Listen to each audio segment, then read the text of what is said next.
Hey guys, it's Max Calandrillo. Today we have a tremendous series returning that I'm really excited about. It's season 3 of the Boxing Debate Grand Prix.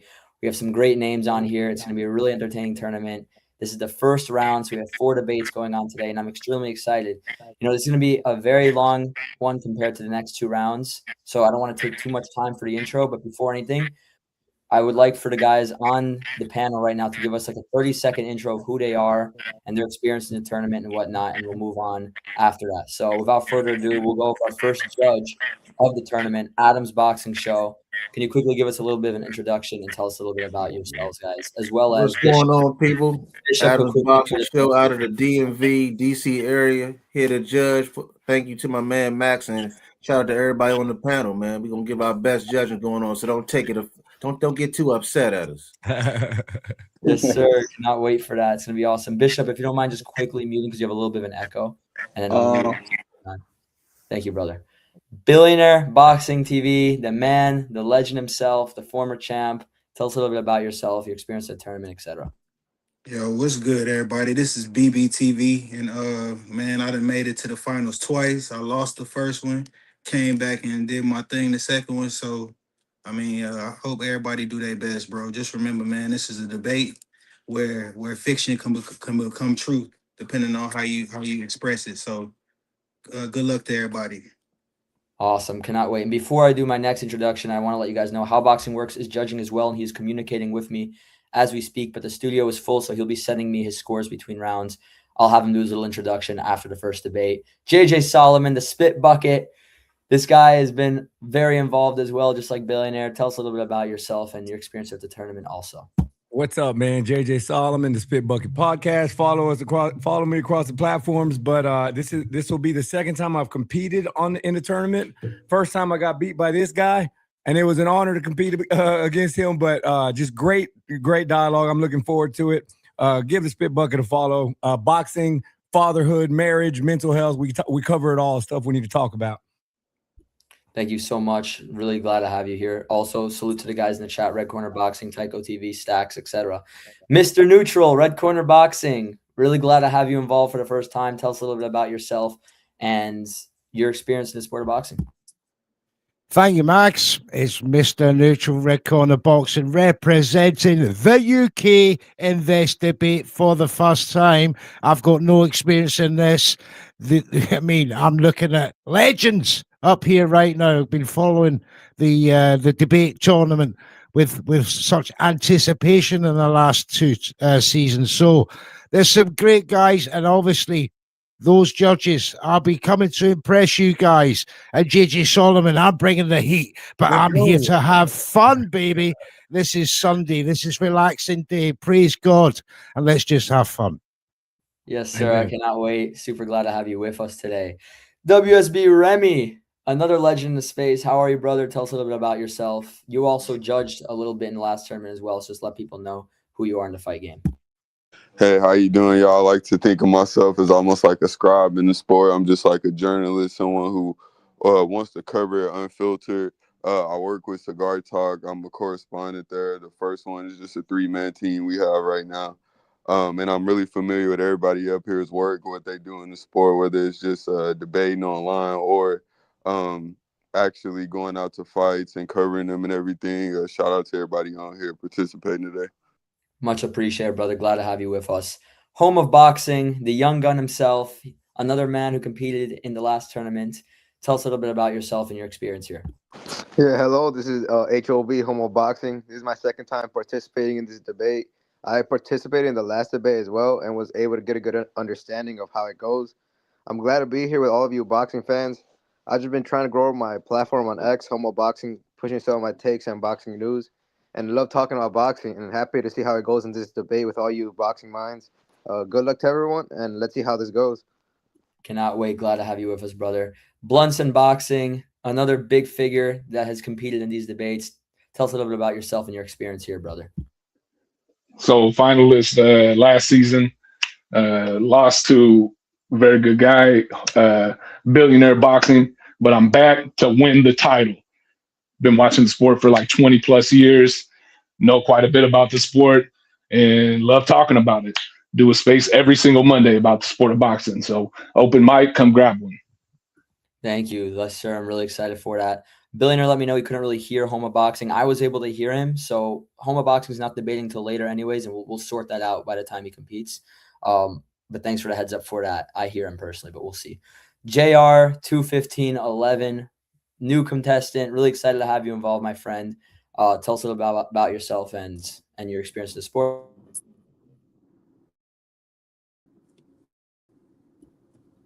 JR, are you there, brother? Can you guys hear me? Yeah, I can hear you. Yeah, now, can you guys brother. hear How me? are you? Yeah, you're coming through. I'm doing good, guys. Good afternoon to everyone here. My name is JR. I'm from Philadelphia, of course. I'm 24.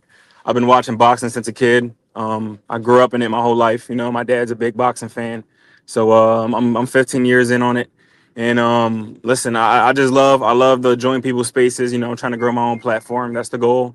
And you know, I'm just here to have a great debate today, see how this goes. My first experience. And of course, I wish the best of luck to everyone. And I look to just do my best and see how it goes. All right, perfect, brother. Can't wait. Really, really glad to hear that as well. And the final introduction for now, Bishop Boxing Opinion. Tell us a little bit about yourself and your experience here, brother. Bishop Boxing Opinion. You know, I'm a boxing lover, fish tank lover. I actually used to box myself. I'm gonna upload some clips. I got them. I just gotta figure it out how I'm gonna do it. But yeah, I just love boxing. I love talking boxing. I love everything about the sport. I've been in the sport since I was a kid myself. I boxed from 10 years old to I was 17, so I broke my hand and everything went spiral after that. But yeah, I love boxing. I'm here to win today. Can't wait, brother. Thank you so much for the introduction as well. Awesome. So what we're going to do, I'm going to put everyone backstage except for myself, Remy, and Bishop. You guys will be the first debate. Everyone else will be backstage. And the judges, you guys will obviously still be able to hear. I can't hear again. All right, relieve and rejoin again. If you can't Can hear any of y'all hear me? Damn, why my shit keep acting crazy? All right, so Bishop's going to relieve and rejoin, and we're going to get this first debate going. If anything, let me let him know. I'm going to put everyone else backstage, might as well, to make it quicker. One moment, guys. Can you hear me? Yeah. I can't hear nothing.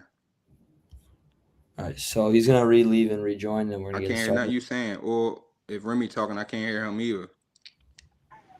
No, I wasn't talking, bro. Can you hear me now? Yeah, I can't hear nobody. You want me to drop back out and come back in?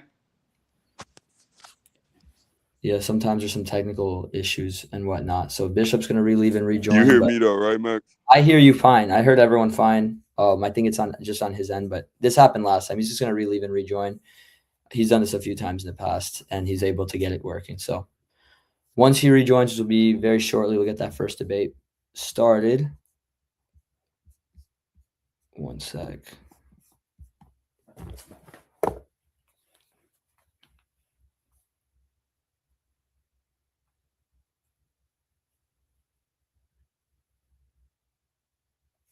And I'm going to find these topics as well. So just to make it simpler, because we already sorted the topics out, which makes it good. Are they in the order you sent, or? We could do them in the order that they were initially sent, if that makes it easier for you guys. One more time. Yeah, it's how I like structure my argument. So yeah, I'm there now. You can hear us now? Yeah. All right. You can hear me now, bro? Yeah, I can hear you. All right, awesome. So judges, get ready. We're about to begin the first round. It's going to be Remy taking on Bishop. So let me find the exact prompts, and we're going to get it going. So basically the way it's going to work quickly, it's going to be 1 minute uninterrupted for both of you, and then 2-minute dialogue where you guys go back and forth. 2 rounds, 10-9 scoring system. So the first topic that we're going to do, would today's nutrition and sports science make past legends unbeatable? Remy, you'll go first. I'll give you a minute, give or take. What's your stance on this issue? Okay, so I feel like unbeatable would be like a bit extreme, right? But when I hear you say that, I take into context the fact that they had so much inferior supplies at their disposal, so many inferior resources at their disposal in comparison to now, which led to so many hand, wrist injuries, chronic trauma, head injuries. in those times. So you can imagine, not to forget the different stipulations in fights that would keep a lot of fighters from having longer careers, and a lot of more mortality rate in boxing was a lot higher as well. So I believe that's like a no-brainer for the average boxing fan could see that those fighters then some would argue were tougher than fighters now, as far as what they were able to endure and still be high level fighters for a long amount of time. So I believe it's a no brainer that with today's nutrition, today's improvements in medicine, that they will be much better fighters. Perfect, Remy. Thank you so much. Bishop, just make sure, I think you have another tab in the background because there's a little bit of feedback. Just make No, sure. I ain't got nothing. I ain't got nothing on. Just It could except just for my be other phone, but that's on the charger. it could just be some slight feedback. It's all right. It's not loud, so no worries. Bishop, your stance, 1 minute uninterrupted. Would today's nutrition and sports science make past legends unbeatable?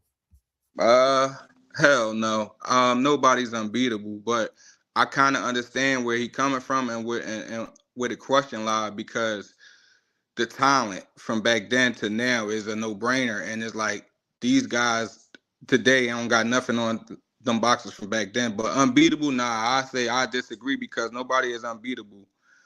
For instance, like you can't tell me Usyk wouldn't have beat none of them cruiserweights, or heavyweights back then. You know what I'm saying? Even Wilder with the power he possessed it. But today's technology would have made him better and more lethal, but anybody can be beat. Every fight is a 50-50 fight. One punch can end the show. Perfect. Thank you for that. So now you guys will just have back and forth conversation on the issue. 2 minutes, give or take. Remy, you begin on this topic, but you guys go back and forth conversational style. Go ahead.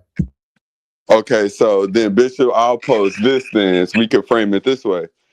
I believe that the guys of that era, and you give them the nutrition, the medicine, they got medicines that help with bleeding better. They got medicines that help now with the nosebleeds were a huge problem in those times. And you want to look back all the way to the 1920s was the worst time period for fighters dying in the ring, followed by the 1930s. You had combined over 480 deaths in those 2 decades alone.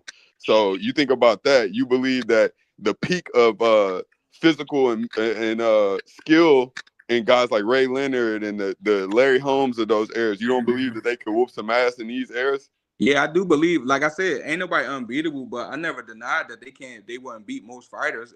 Yeah, I favor the old fighters, but the skill set from a lot of fighters in today's time is a little bit better. But the fighters, the actual competition was better back then. So it's like a coin toss for it. It was a heads and tails type of thing. But nobody's unbeatable. Like, you know what I'm saying? Now, that's up to debate, but I feel like nobody's unbeatable. And I think some of these fighters in today's time will definitely beat some of them fighters back then. But it likewise is the flip side, the vice versa. But nobody's unbeatable. So it would help them, but make them unbeatable, that's like making them a machine. I disagree. I'm just picturing these guys with the guys that were fighting 15-round fights. Mind you, we still were having a lot of deaths in boxing. We had a bunch of injuries in boxing. I'm imagining these guys with the opportunity to have longer careers, have less chronic trauma, less injuries in general, and able to be matched up against the guys of this era. I don't know, bro. I don't know. Devin Haney, I think Shakur, I think Boots, I think Bud are all get them old guys problems. I With believe today's that too, technology or not. but going off Max's question, I believe that more than not, you'll have guys from that era with the same opportunities beating guys from this era with that have the same opportunities. Yeah, absolutely. Just not unbeatable though. All right. That seems like a good way to close round number one. All three judges, send me your scorecard for how you guys scored round one. Send it to me through private message on X, 10-9 for whoever, 10-8 for whoever, etc. And we're going to move on to round number two. Much appreciated. As soon as you guys can send that, I'd really appreciate that. Good round. Solid round. For sure. You too, bro.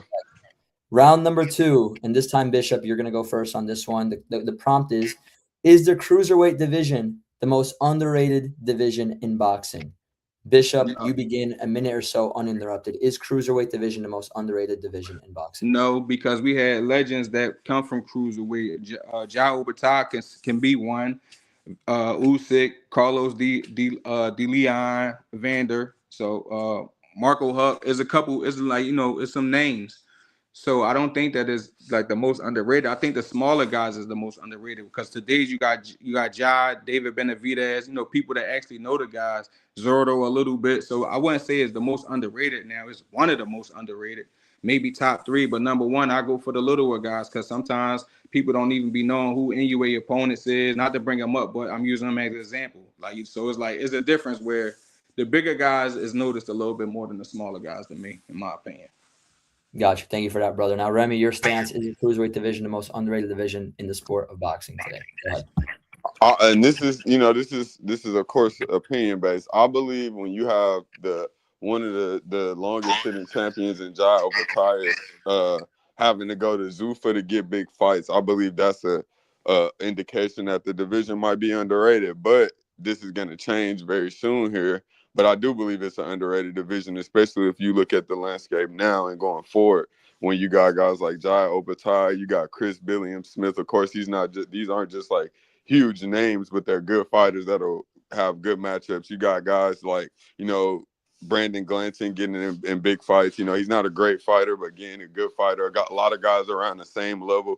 It reminds me sort of how 54 was. You got guys like Vidal Riley coming up as contenders. He's a pretty skilled fighter. You might be able to do something. Then you got guys like David Benavidez and Bivol talking about coming up to the weight. That's when you really get into the idea of really big fights happening. We don't know. Maybe Arthur BF could get into that division. It's a lot of older guys that fight at cruiserweight. Cruiserweight has always historically had a lot of older guys. So I believe that might be a division that within the next few years, and Badu Jack is still there, a division that, can produce some bigger fights. All right, thank you so much for that as well, brother. Now, back and forth conversation is cruiserweight division most underrated in the sport of boxing. Bishop, you go first, but remember, guys, back and forth combo. Begin. Nah, I don't think so because he just named basically like the fighters that can potentially be up there. Then if them fighters go up there, it go from a so-called underrated to one of the best. So it's like, and I just feel like the bigger guys just got more get more spotlight in certain areas. Like the littler guys got to work harder because they unknown. Like, you know what I mean? I think it's night and day, but it's all opinions. Go ahead, Remy. I think cruiserweight is the little brother of the higher weight classes. When you look at welterweight, you look at lightweight, I would consider welterweight, middleweight. Those are the glamour divisions where power and speed meet. But I would say cruiserweight is like the whatever division amongst the higher weight classes. Once you go past middleweight, everyone is worried about light heavyweight, middleweight, heavyweight. No one cares about cruiserweight. Bridgerweight, they created another division to pull fighters from cruiserweight. So I think that had that's another reason why people haven't been campaigning their weight. Like guys like Oscar Rivas, maybe, who would have been campaigning at their weight, wasn't campaigning at their weight. So I do think it's an underrated division. And you agree with me in your last point, too. You agree with me. You said you think it's top 3. I think the smaller divisions get more love. Nah, I doubt it because at the end of the day, when you look at it like this, right? You got Jai Opetaia, you got David Benavidez and Zordo. That's better than 122 right now. That's better than 120, 118. That's better than 126. So it can't be that underrated because it's better than them small divisions. That's just my opinion. You might feel differently. I don't know. Well, I don't think so as far as 126, just because I think the names are more even. But you do agree with the other two, though, right? Yeah. Right there, though, who is the bump? I would say possibly for you said 118, 126. Any of that shit for real. well, 118, but I don't believe so. 126. So that way, how can it be the most? Or underrated? Maybe not 122 either, or 130. Like when you think about it, so it's really only like one division out of those lower divisions where you could say it's. And I don't think that division is underrated. Like you said, it wouldn't be underrated if cruiserweight is better. So if cruiserweight is better, then cruiserweight would be the underrated division because cruiserweight still gets no love. Okay. And those lower weights get more attention because they have more marquee names. Better be move up there. Then what? What division would it be then? You see what I'm saying? You said if Baturbiev moves up there, he won't be the one to like completely move the needle. I think it would have to be like Bivol or when Benavidez and Zurdo fight at that way. Which is again goes back to the underrated part because Zurdo and David are about to fight there. Now people give a fuck about the weight again. All right, sounds like a good way to end round number 2. Judges, send me your scorecard for round number 2 as well. Much appreciated, guys. I got all of them for round 1, so round 2 as well. Thank you, guys. And round number 3, the final round. Are southpaws actually overvalued in matchmaking? Remy, we'll have you go first, uninterrupted. Are southpaws actually overvalued in matchmaking? I'll say yes, because if you pit an elite orthodox fighter against an elite southpaw, you're gonna get the result of who's the better fighter, not because the guy's a southpaw they were able to take advantage. Yes, they have some advantage when it comes to it's not as common, and some of their angles are a bit more awkward, and you have less of a chance to deal with them in the pros. Statistics, we were like what 25% of pro boxers are southpaws, and then in the amateurs you have 54% of southpaws usually beating the orthodox fighter, which I believe is not a big enough disparity to say that southpaws are just so dominant against orthodox fighters. And then you look at fighters like Terrence Crawford, who's naturally an orthodox fighter. He's beaten some of the most elite southpaws in boxing. He's beaten great fighters at southpaws, and that doesn't matter. Same thing with Floyd Mayweather. I think it's a matter of, and a lot of the southpaws are conformed southpaws. Some boxing coaches believe you being a southpaw when you're actually a right-handed fighter is actually like it's a weakness, or it's you adapting to something you don't have to adapt to. So I don't believe so. All right, thank you for that. Now, Bishop, 1 minute uninterrupted. Go ahead, brother. Are southpaws overvalued in matchmaking? What I pick on there, Max? I forgot. Let me see the initial. I'm out, bro. It's no, I think, because I think picked it was yes. no. Yeah, I don't think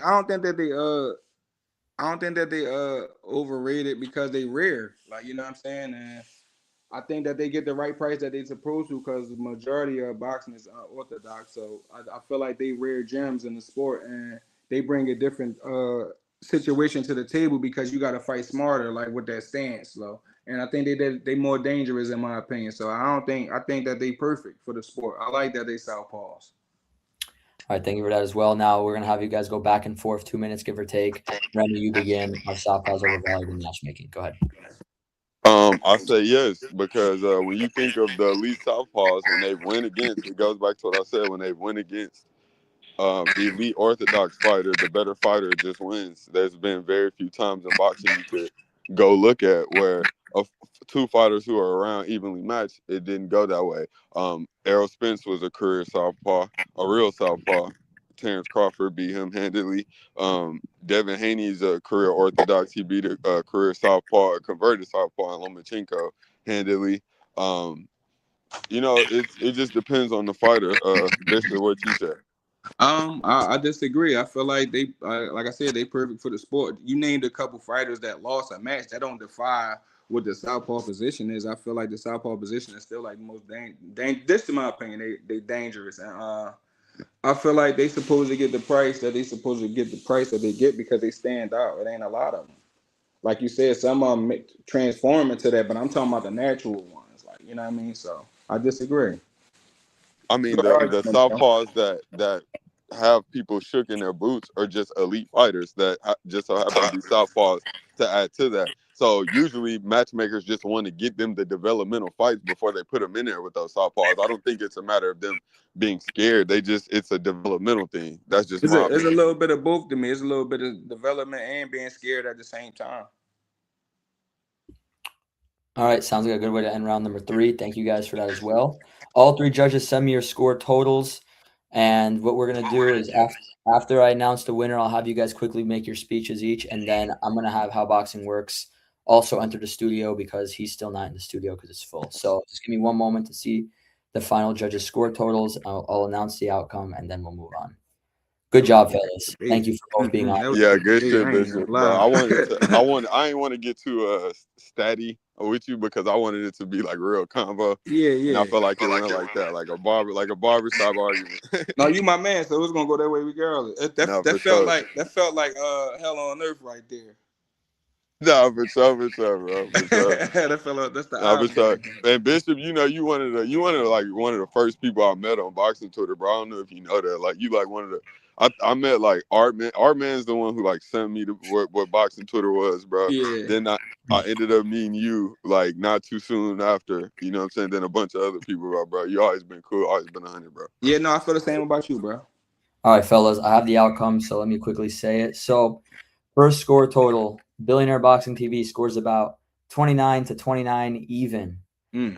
How Boxing Works scores about 29-28, and Adam's Boxing Show scores about 30 to 27 for your winner by majority decision, WSGRemy gets the job done. I ain't gonna lie, I 30. thought I got kicked, bro. I ain't even gonna lie. I thought I got kicked, bro. No, it's all good. It's all good. Respect to both of you guys. Great job. I'm gonna add Adam's Boxing, and I'm gonna add Billionaire. But let's have you guys speak first, so then I can remove both of you and then add How Boxing Works. So before the judges explain what they thought, we'll let Remy go first. Remy, what did you think of the debate really quickly? How are you feeling? And you move on to the next round, brother. I thought me and Bishop did a good job picking you gave us some really good subjects, and the ones we got I felt like was good for us to like, you know, argue. He definitely made me feel like I was kind of stumbling over some of my shit. I forgot any of the statistics I had that I was gonna sprinkle in anyway. So I just started kind of arguing with him. It was a good debate though, and I definitely like it. I like the format too. Thank you, brother. Thank you so much for coming on. We'll see you in the semifinals. I'm gonna remove you now, and we'll talk soon, brother. Thank you, man. For sure, appreciate it. Thank you Of course. to the judges too. Shout out to y'all, man. Sure, man. Respect, brother. Thank you, man. I'm gonna remove you from the stage. I'm also gonna remove you from backstage. So, How Boxing Works, please try to rejoin now, so I can add you to give your take. Bishop, Boxing Opinion. You gave a great go as usual, bro. Talk Yes, to us sir. about the debate went and your thoughts overall, brother. That debate made my day, man. I feel a little energized. I feel way better. That was a great debate, right? And I really ain't care if I won or lost because everybody in here is stars, like, you know what I'm saying? And even the judges, like everybody in here, I'm literally cool with everybody. So, you know, anybody that win is cool with me, like, you know what I'm saying? But I love this tournament. I love what you got going once again, as always. Shout out to everybody that's in here and the contestants moving forward. Wish y'all many luck, but I got to go with, like I said last time, whoever beat me. So I got to go with Remy, and I'm going to still support my Philly brother. So that's my two that I'm picking. It might not go that way, but, you know, that's what I'm picking. And shout out to all the judges. Shout out to everybody, and shout out to you, Max. Thank you, brother. Much appreciated. You're always welcome to be on here in the future as well, brother. Yeah, Thank you so no much. doubt, no doubt. We'll speak soon, brother. All righty. The three judges. Great job as expected. Sound went away. What's up, y'all? That was funny. All right. Great job, guys. For the first debate. Adam's Boxing Show. First time we've had you guys score. Let us know a quick summary of what you guys thought of that debate before we move on, brother. Oh, go ahead, man. Well, yeah, I like both guys. I like Remy's detail. He has a lot of supporting details when he says something, and it makes a lot of sense. I like the other guy too, man. Bishop, I like Bishop. Bishop was really good too. I wanted just a little bit more with Bishop. Yeah, I felt like he started off good, but he didn't give me enough. I felt like he had a lot of good points. He just didn't bring enough to support it. Man, I'm gonna tell you, hold on real quick. Just in that first round, man, like I agree with a lot of his points. I just wanted a little more from Bishop, though, man. He had it's like he's right there, but like, come on, bring it home. Because Remy is a dog with it, man. Remy just so detailed with it, man. But shout out to both, man. I like both. Good. I would love to see a rematch one day. 100%. That was solid. I completely agree with what you guys said. He was making great points, but he was just cutting himself a little bit short on time. Could have went a little more into detail. But thank you guys. Really appreciate it. We're looking forward to seeing your scorecard for the next debate. Yes, sir. All right, quickly, guys, just because we're on a time crunch. Billionaire, quick recap of the last debate you just saw. All right, so I gave the first round to Remy. I want to say shout out to Bishop, bro. Most improved, bro. He came with it. I really started nitpicking that little stuff to kind of, because they both came with it. I think the first round I gave it to Remy because I think Remy expressed his point more. He used his time better. The second round came down to like the needle. Remy came up with a good point. Cruiserweight is the little brother. I thought that was a good point. But I like how Bishop controlled the conversation. We're bringing up the comparison to the smaller weight class. He had Remy agreeing with him all kind of places. So I gave that round to Bishop. But the last round, man, that was tough, bro. Both of y'all came with it. So it was a draw for me, man. Loved it, brother. Thank you so much for the recap. We can't wait to see your scorecard for next debate, brother. How boxing works? Can you hear anything? I can't hear y'all. Every time you kick somebody, it removes my audio. I don't know why it does this every time. Okay, I'm gonna put. I can hop out, hop back in, and the sound will work. Okay, so I'm gonna remove both of you from the stage, and we're gonna get the next debate going. Thank you, Billionaire. We'll talk very soon, brother. Okay, so we're gonna do the next debate now, and that's gonna be BIunts Boxing and JR. And then after that, I know Neutral's on a time crunch, so we're gonna have him next. But both you fellas, we're excited to have you guys go against each other. It's gonna be a lot of fun. How you guys feeling, man? Looking forward to this, man. Really looking forward to this 3-round debate. I'm ready. This is gonna be a great debate. All right, guys, let's do it. JR, are you there as well, brother? Just want to make sure. Perfect, bro. I see your mic's on, so you're ready. Okay, so I'm gonna find the. There's probably an issue with his audio as well. I don't understand why there's an issue with everyone's audio right now. I'm gonna find the 3 prompts. We're gonna get this debate going, and then you guys will be all set. Same format as last time. So hopefully he can rejoin as soon as possible. Just give me 1 second. What'd you think of that last debate, BIunts?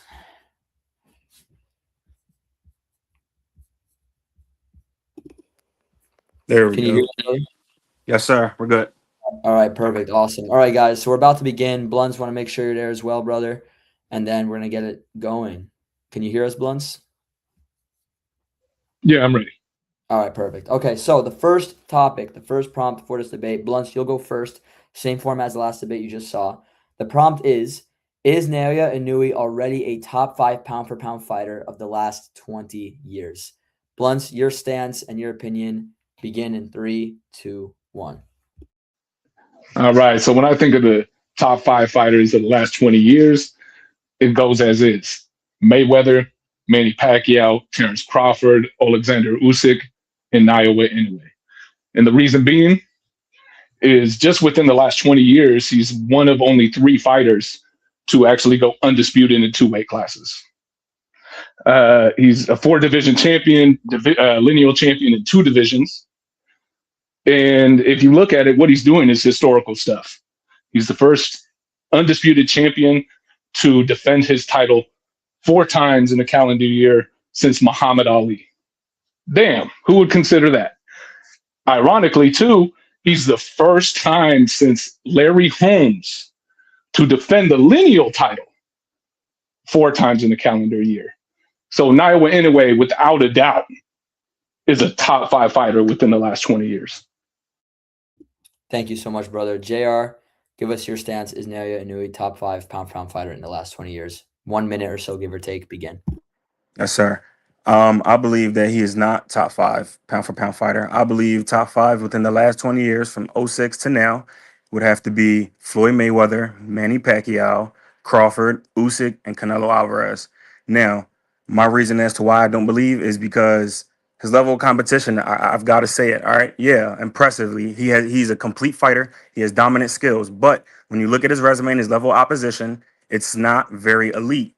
All right. Now, I mean, besides, in my opinion, his best 3 wins are Donaire, who is already past prime, Fulton, who was never pound for pound, and Tapales, yeah, it's utter dominance, but I don't think dominance. I don't think always that dominance speaks greatness into it. Now, when we say pound for pound, I look at fighters who fight pound for pound fighters in their prime at that moment.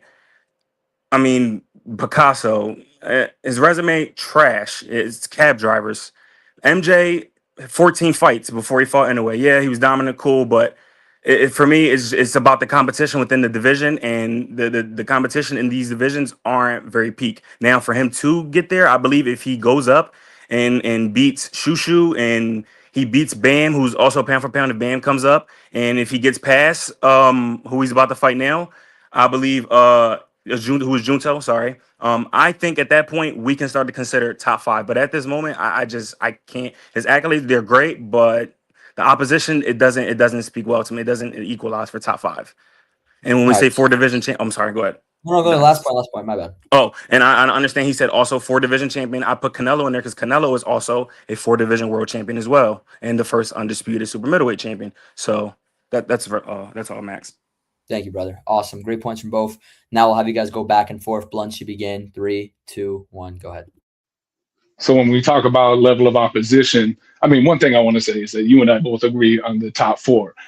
But the argument for Canelo is just as much so if you don't contextualize Canelo's resume, I mean, it could be the same, of course. You could be like, oh, this is outstanding. But when you really contextualize it, Canelo's run at 168 would be actually about the same level of opposition in which Inoue fought at 118. You look at Canelo's run at 175. And so again, you said Donaire passed it. Well, what do you think Kovalev was? And the one thing we understand that we understand 175. Well, it's still a much more dangerous division. Kovalev, he still has much better accolades than any Inoue's oppositions have. And Canelo also went up, and after that to go and chase Bivol, who was a pound for pound, or not at the moment. Sorry, I apologize. He wasn't pound for pound. And we actually didn't know Bivol because we also thought he was an underdog. We saw he lost. That's when we had potential. So I can't really rest my case on Bivol. So the thing about Donaire, one could say that he was past it, but the thing with the situation of Inoue, first fight, arguably fight of the year, where he breaks the orbital bone Inoue, and then goes on to lose a decision, ends up getting knocked out by Inoue in the rematch, but then goes on to actually win a world title and become the oldest bantamweight of all time to win a title in that weight class. So Kovalev didn't do that. So we know, like, if you look at it, but maybe Kovalev was significantly further past it. So can we agree here? Can we agree here? Hold on. So can we agree here that super flyweight and bantamweight, these guys are at elite levels? Are we agreeing on that at all? Because I disagree. Well, the question is we look at Fulton, Tapales, we look at some of these guys he's defended the title against. How highly do we rank Rocky Fielding? How highly do we rank Callum Smith? And who Callum has really not really overwhelmed us. And how do we rank a guy? How do we rank Yen Jun Kim or TJ Doheny, who's already Louis Nery was somewhat impressive, but again, resumes speak. These guys aren't at elite levels when he's fighting these guys. And they do. And we're talking about pound for pound, mind you. We're talking about pound for pound here. Top 5 pound for pound in the world in the last 20 years. Pound for pound, we're talking about the best of the best who fight the best of the best. And at the most elite competition, and it's like, once again, he hasn't fought anybody who was ever in a pound for pound list or even talked about in a pound for pound list. They maybe were good in the rankings in the division, but that's about it. That's their only credential. They had a top 3 ranking. And you could argue that with Canelo as well, except for the Canelo situation, he always lost against pound for pound ranked fighters. But Canelo's also fought pound for pound. He fought Triple G in his prime when Triple G was number 3 pound for pound. The first 2 fights were argued to be controversial, and arguably, but a win is a win. The statistics say about 80%. A win is a win. And they are. But again, Inoue has yet to find an individual to take him to that level. He's blowing past dudes. We haven't seen anybody who with the skill set to even match him. When we look at these matchups, we all automatically say, "Oh, this is going to be a dominating fight." It's going to be why? Because the opposition that he's facing. These guys, we barely even know these guys. We're going off their last 2 fights, who we have to go on YouTube and go search up to go see who they are exactly. Let's be real here. These guys' oppositions don't appeal well. So it's like, okay, cool. Now that he's fighting Junto, it's the most talked about fight because Junto has some credibility to his name. Junto is a very dangerous fighter. This is a guy I can say matches very well stylistically. He would be obviously his first pound for pound ranked fighter. And this, obviously would probably cement him a win against Junto Nakatani too, without a reasonable doubt. Be top 5. But the thing is in my situation, you look at it. Inoue, 32, I believe, years old.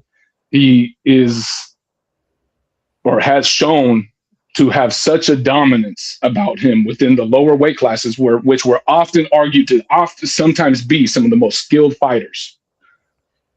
And he's blowing past these dudes. So it's just in this situation, you look at it, he's a fighter who's doing things we don't see. For division, again, you look at who we rank him up against. Only those guys like Crawford, 4 division champion as well, undisputed in 3, but Inoue 2. We don't deny that. Crawford's run at 140. Do we deny that? Not really. Not really. I don't deny Crawford's 140 success. So that's my thing. It's just like there's people who do. Right, but And then there you are bring up a arguments lot of the for it, four just like division world anyways, champion when we thing, but say that anyways that is accolade is lacking. accomplished by many. Shakur Stevenson's also a four division world champion. So it's like that accolade. We can't really just use anyways a four world champion, four division world champion. There's plenty of guys that have four division world champion also on their accolade resume. So I mean, it's And impressive, actually, not but that many. Actually, believe it or not, not that many. In the All right, history of the but we sport of got boxing, there are to very put him little top who have five pound actually for pound achieved just four because he's a four division. division world champion doesn't really it still doesn't it doesn't give it enough credential for him to be top five just because he's the four division world champion. All right, guys, round number 2. We got to move on. Great round from both of you. Tremendous from both. All 3 judges send me your scorecards for round number 1. Much appreciated, guys. We're going to move on to the next prompt. Round number 2, the prompt, is Terrence Crawford the most skilled boxer of this era? JR, we'll have you go first. Is Terrence Crawford the most skilled fighter of this era, uninterrupted? Go ahead, brother. Thank you. I believe he is one of the most skilled, but when we talk about the most skilled, I can't agree with that. I've got to absolutely go with Usyk. I believe Usyk's a more skilled boxer than Terrence Crawford. Now I say this because Terrence Crawford, I mean, yes, undoubtedly his skills are tremendous, but we've also seen Terrence Crawford get outboxed before, and we've also seen Terrence Crawford understand that he had to rely on his power in order to win a fight. Now, skilled, but when we're talking about boxers, right? We're talking about boxers who are able to be in and out, have great technique, great IQ. I think Usyk overmatches that, right? Now, Crawford, for instance, another reason I believe so is his accolades speak well. Okay, cool. But this is my thing. Yes, I am not taking away 3-time undisputed. That's something that's never been done. Amazing, cool. But I can't say that right there makes him it puts him somewhere where it's like that can be said as, oh, he's the most skilled boxer, because I didn't see him get to defend that any of those. Like, he went to 147, he won it against Arrow, he beat Arrow, he didn't get a chance. There was plenty of competition at 47. We didn't get to see him go up against any of these guys that caught him out. He goes up to 54, he beats Majimov. We don't get to see him defend there. There's plenty of guys called him on 54. He goes to 168, beats Canelo, retires. It's like, all right, it's we understand he had a great night on those nights when he won those titles. It takes tremendous skill to get there. I'm not denying that. But defenses come into play for me. He didn't get to defend those belts at any of those divisions. I didn't get to see the best of Crawford fight the best because, in my opinion, the first half of his career, I don't really see where it was elite at any point. Like, I just, besides that 140, the 140 that we talked about with Blunts, that I don't take away what he did at 140. Besides that, it's just Crawford's resume. It doesn't really appeal to me as much. And a lot of these guys, once again, I felt over the peak.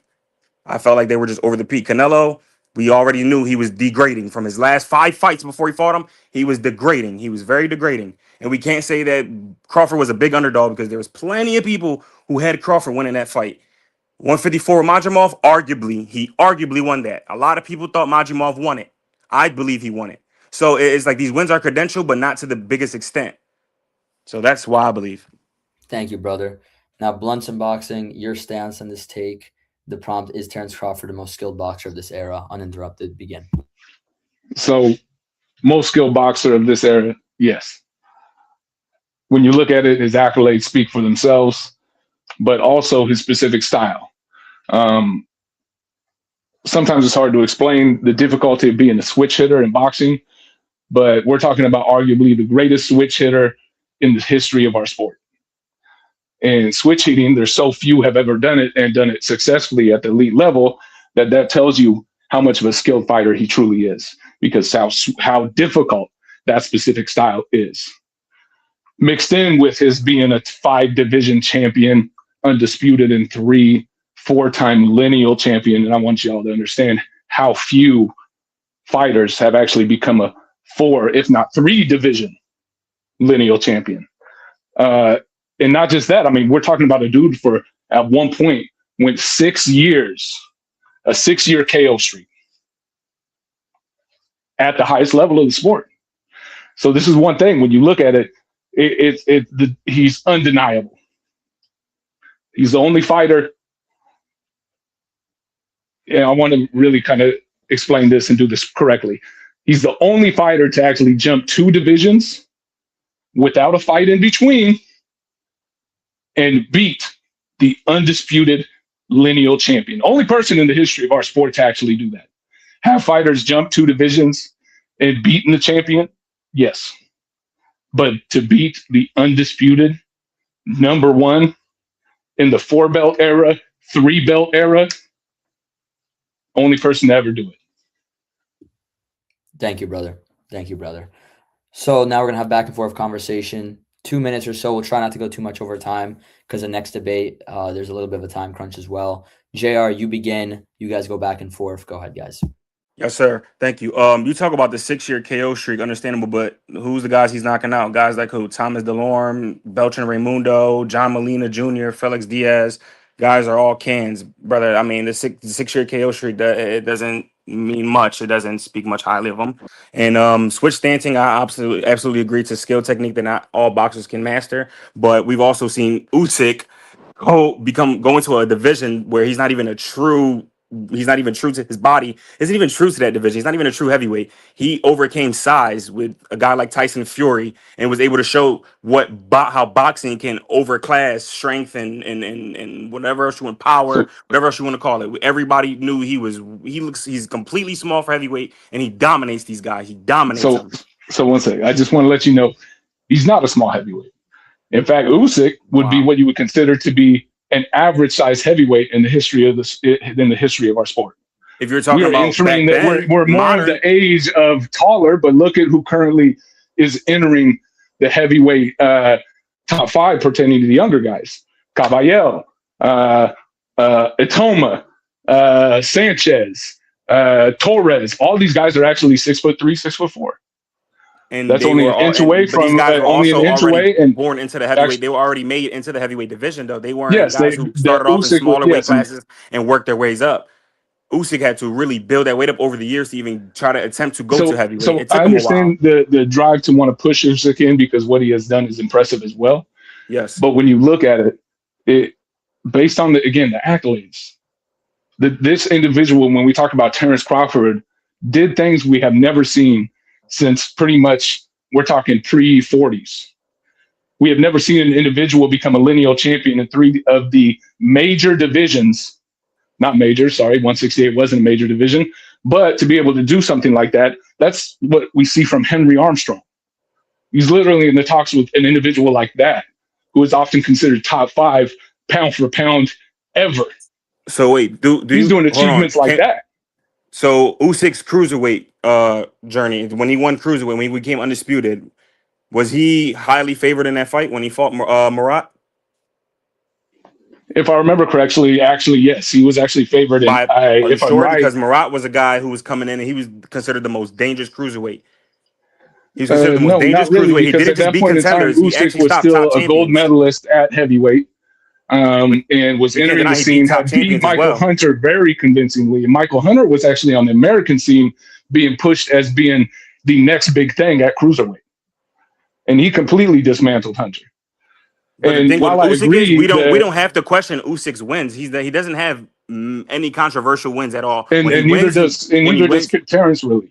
What do you mean? Madrimov was very arguable. It was a very arguable fight. Yeah, but you could also say Briedis was a questionable one.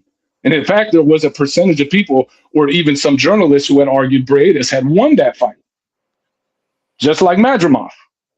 So that's the thing. Is while I agree 100% that Usyk did fantastic things, it's just what Crawford has done. We haven't seen Usyk dominate divisions as well. Like I said, it comes to defenses as well. We saw Usyk win and defend as well. He's actually keeping up with the stature of the heat. So he got the crown and sat on the throne.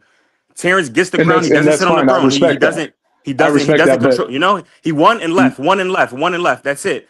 You got to show more. But you look at it, he at 140 cleaned up the division. Absolutely, but at 147, he pretty much cleaned up the division. His inactivity was bad. His inactivity was bad. He was fighting once a year. It's actually on par with Usyk. Both of them fighting about once a year for the last 5-6 years.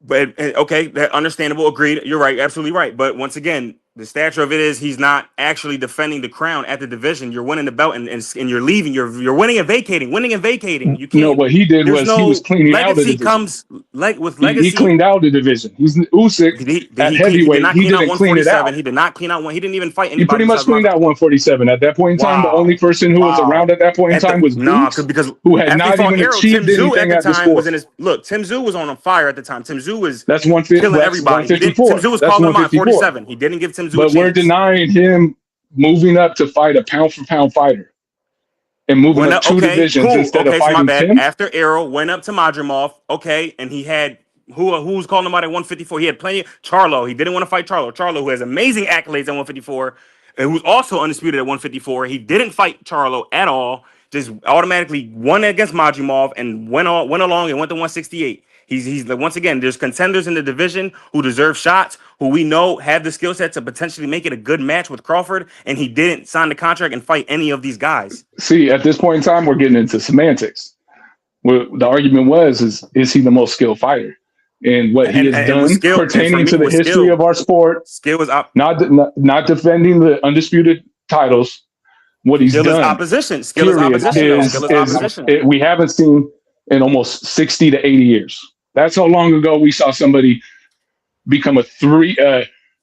Cool. And when he fought Arrow, okay, cool. When he fought Arrow, everybody's like, "Oh, Arrow wasn't the same. Arrow wasn't this. Arrow wasn't that." Arrow was ranked as a top 5 pound for pound fighter by some fighting every 2 years. Was fighting every 2 years. All right, guys, let's wrap this round up just because we're going a little bit over.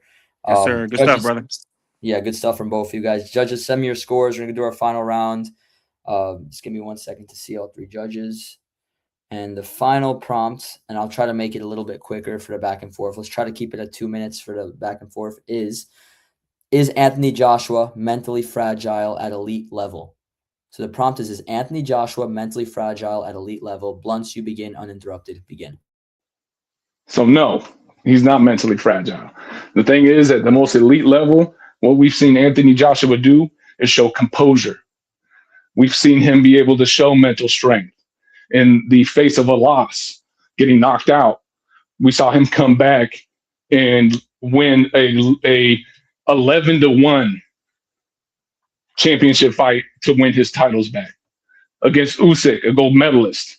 He loses a unanimous decision, gets the rematch, and comes back to actually look very well.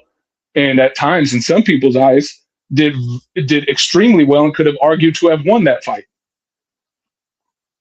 And when you look at Anthony Joshua, we're talking about an individual who has been hurt at the highest level, and tried to come back and win. When I think about that, I think about mental strength. I think about a gladiator. I think about a fighter. And that's exactly what Anthony Joshua is. We see him get hurt by one of the best heavyweights in the last 25 years, one of the best finishers in the last 25 years, Klitschko, and then ends up coming back and knocks Klitschko out. What does that tell us? That man's got mental fortitude. Thank you for that, brother. Much appreciated. JR, your stance. Is Anthony Joshua mentally fragile at the elite level? Uninterrupted. Begin. Yes, I believe he's not, because when he's at the elite level, he just doesn't win. And to win at the elite level, it doesn't only just require a good skill set, but a good mental skill set. You have to be mentally prepared before you go into these fights. We saw him struggle against Usyk in the first fight. He got the rematch. In the rematch, he lost, had a mental breakdown. I don't know if you guys remember this, but he also had a mental breakdown in the middle of the ring, was throwing the belts, had a weird outage for a second. I don't know what that was, but that clearly was him having a mental breakdown there for a second. He wasn't professional at the elite level. Then after the Ruiz fight, I just believe he wasn't the same. After that loss, he wasn't the same guy. Yeah, he came back. Cool. He came back against competition that was trash once again. I understand the only thing I can agree about with Blunts is, yes, it does take a mental strength to even attempt to come back. Absolutely. But we're talking about at the elite level. He climbed up, he came back, but when he got back to the top to get these contenders, he fell short again.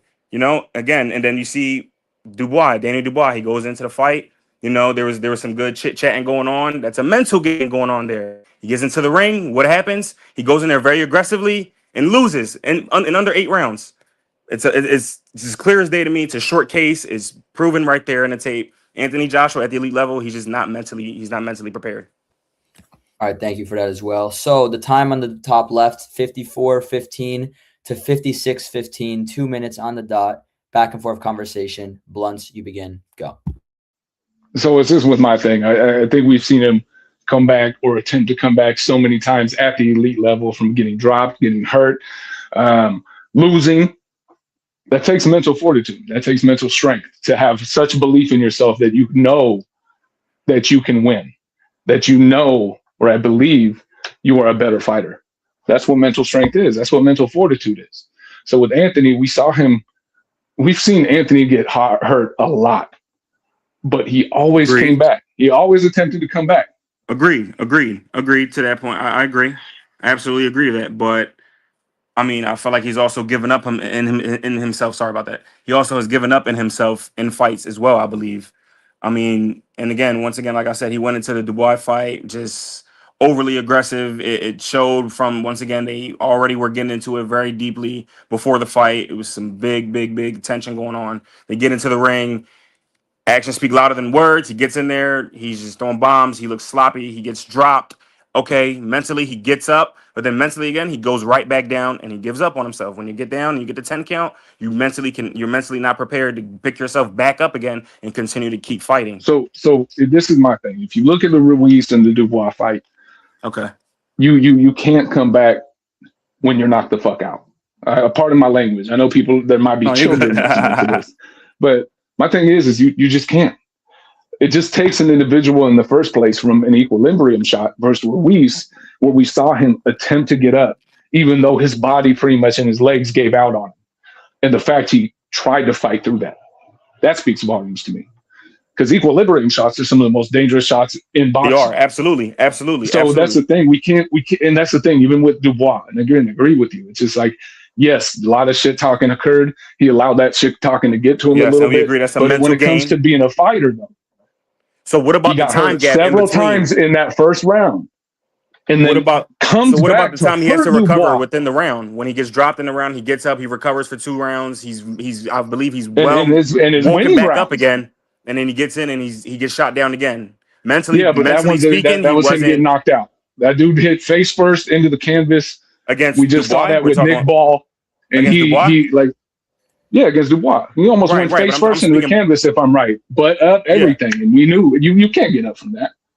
We see very few fighters being able to get up from that. Good stuff, guys. Normally, I would let you guys go a lot longer. It's just some guys have constraints or whatnot, so I apologize. But great debate from both of you. All 3 judges, send me your score totals, and I'll have the judges go really quickly after I announce it because we have a little bit, as I mentioned before. So great job from both of you, by the way. Thank you guys so much. Thank you. Appreciate it, Blunts. Yes, sir. That was a legitimately great debate. I got to say that, man. Thank you, brother. Thank you. Okay, so give me 1 second. All right, we go to the score totals. Adam's Boxing Show scores about 29-29. How Boxing Works scores about 29-27. And Billionaire Boxing TV scores about 30-26. For your winner by majority decision, Blunts and Boxing gets the job Appreciate it. Congratulations, brother. Congratulations, JR, man. You better come back next one, man. If you can. Thank you. Hey, you came with it, bro. Appreciate it, man. Thank you, guys. Max, appreciate it, bro. This is amazing. I'm gonna stay tuned in for sure. And thank you to the judges, man. You guys are amazing. I love this. Thank you, bro. You did a tremendous job, especially for your first debate. Blunts got second place in the last debate by this much, and you went in there and gave him a really competitive debate in your first time. I can't imagine how well you'll do next time you come back, brother, hopefully. Yes, sir. Thank you, guys. Thank you, brother. Have a good one, my friend. Blunts, real quick recap. You get the job done, majority decision. Tell us your thoughts on this debate and how you feel right now. I got to say, I was surprised by JR. I haven't interacted with JR very much, but what a competitor, man. He knew what he came in hot. He really was passionate about his arguments, and you got to respect that. Man, I'm here to come to the finals. So I apologize to the dudes I got to take down to get there. Respect, man. Great stuff as usual. You came on strong. You actually lost round 1 on 2 of the 3 judges' scores. So I'm like, man, are we going to get a crazy upset here? But you dug deep, you came on super strong, and you got the job done. So thank you so much. We'll see you very soon, brother. I appreciate you, Max, and I appreciate the judges, all you guys. Yes, sir, brother. Thank you so much, my friend. All right, real quick, fellas. Adam's Boxing Show. You had it a draw, and Billionaire, you had it 30-26. How Boxing Works has issues with his audio, so we'll just have you guys quickly go. Adams, you had it a draw. Tell us your quick thoughts on that debate. Oh man, I love JR's first round, man. I thought he clearly won the first round. The second round, you know, I thought Blunts took it over. The third round was so tight, man. I had to give it a draw on that one. We had to give it a draw. Yeah, I thought it was a close bout on this one. I think it really could have went either way. That third round, I was trying to find a winner, but I just couldn't. They both had great supporting details, and I actually think the backup segment when they go back and forth, that was the most important part of that whole segment. It was tough. I completely agree. I think that's really the make or break. When they go back and forth, that's the make or break because it really shows how much they believe in the argument. There's no script. There's nothing. It's pure back and forth. So thank you guys so much. We're excited to hear your thoughts in the next match. We're moving this quicker and quicker, and we'll talk to you guys very soon. Billionaire Boxing TV, real quick, brother. You had it 30-26. Give us your quick rundown on that matchup, brother. You're very low, like very low. Very low. All There we right, so go. You're good now. When you come closer, we hear you. All right, so look, I just want to explain this because I want JR to understand why.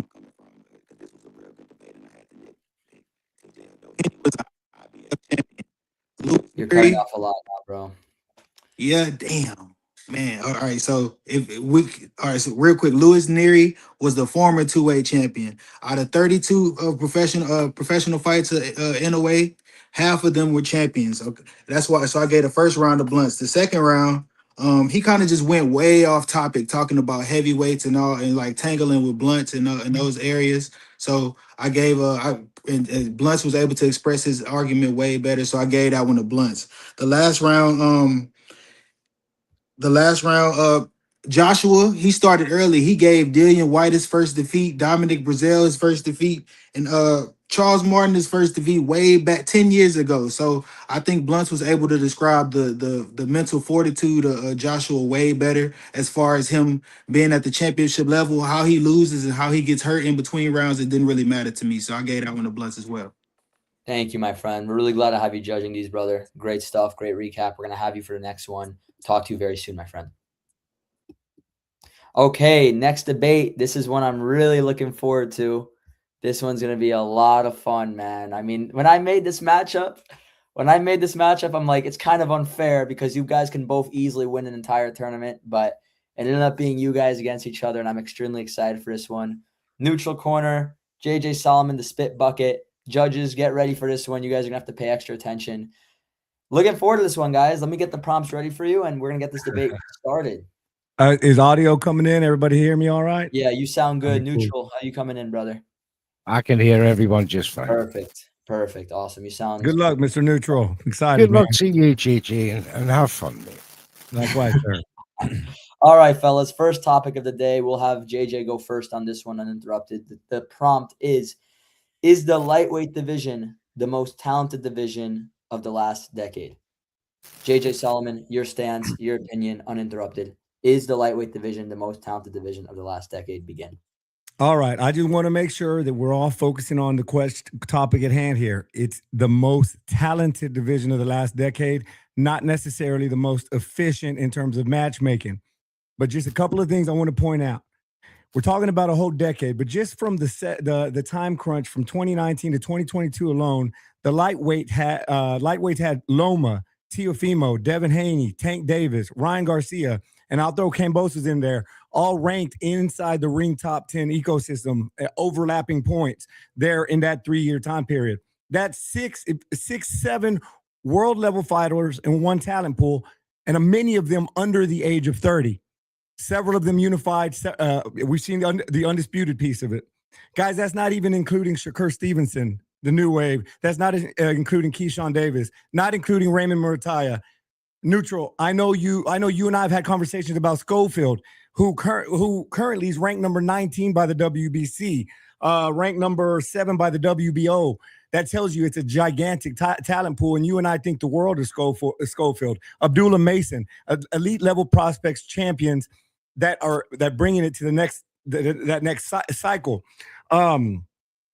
Talent not defined by whether or not matches are happening. It's defined by how high level their ceilings are, their ability to exist in the same division at the same time. And in my opinion, no division in the last 10 years has matched at 135 in that category. Thank you, my friend. Much appreciated. Mr. Neutral, your stance is a lightweight division, the most talented division of the last decade. Begin, brother. Thank you. No, ladies and gentlemen, today I stand in firm support of the motion that the lightweight division is worse than it was 10 years ago in this division alone. 10 years ago, the lightweight division was defined by elite skill, elite resumes, and elite competition. Champions fought the best, fighters were battle-tested, titles meant something, which today, while there is talent, there's no doubt about that, the division lacks the same depth, consistency, meaningful matchups, and that really defined that era back in 2015, 2016. And I'll demonstrate this. Superior championship quality 10 years ago, stronger depth and competition, better legacy defining fights. I mean, you're talking in 2015, 2016 alone, compared to 2025, 26, you're talking about Terence Crawford, Jorge Linares, 3-weight world champion, Mikey Garcia, future champion Robert Jr. Easton, current champions in Terry Flanagan, Anthony Crawler, Francis Barthelemy, who was a future champion. The top 10 alone was made up of ex-champions and future world champions. Miguel Vasquez, Argenis Mendez. I could go on. Dejan Zlatachnin. I mentioned Jorge Linares. These were a stronger dimension to the division back in their days, with a stronger set of contenders, which Richard Comrie, Felix Verdeo, Ricky Burns, 3-weight world champion, going for his third world title.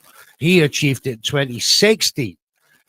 The depth in 2025, 26, where you got so many of these young boys and lightweights who are not staying in the lightweight division, who are moving up through politics, through social media because they're bad matchups, and these divides and strategic matchmaking delays the biggest fights these days compared to 2015, and that where these lightweights of 10 years ago were career lightweights.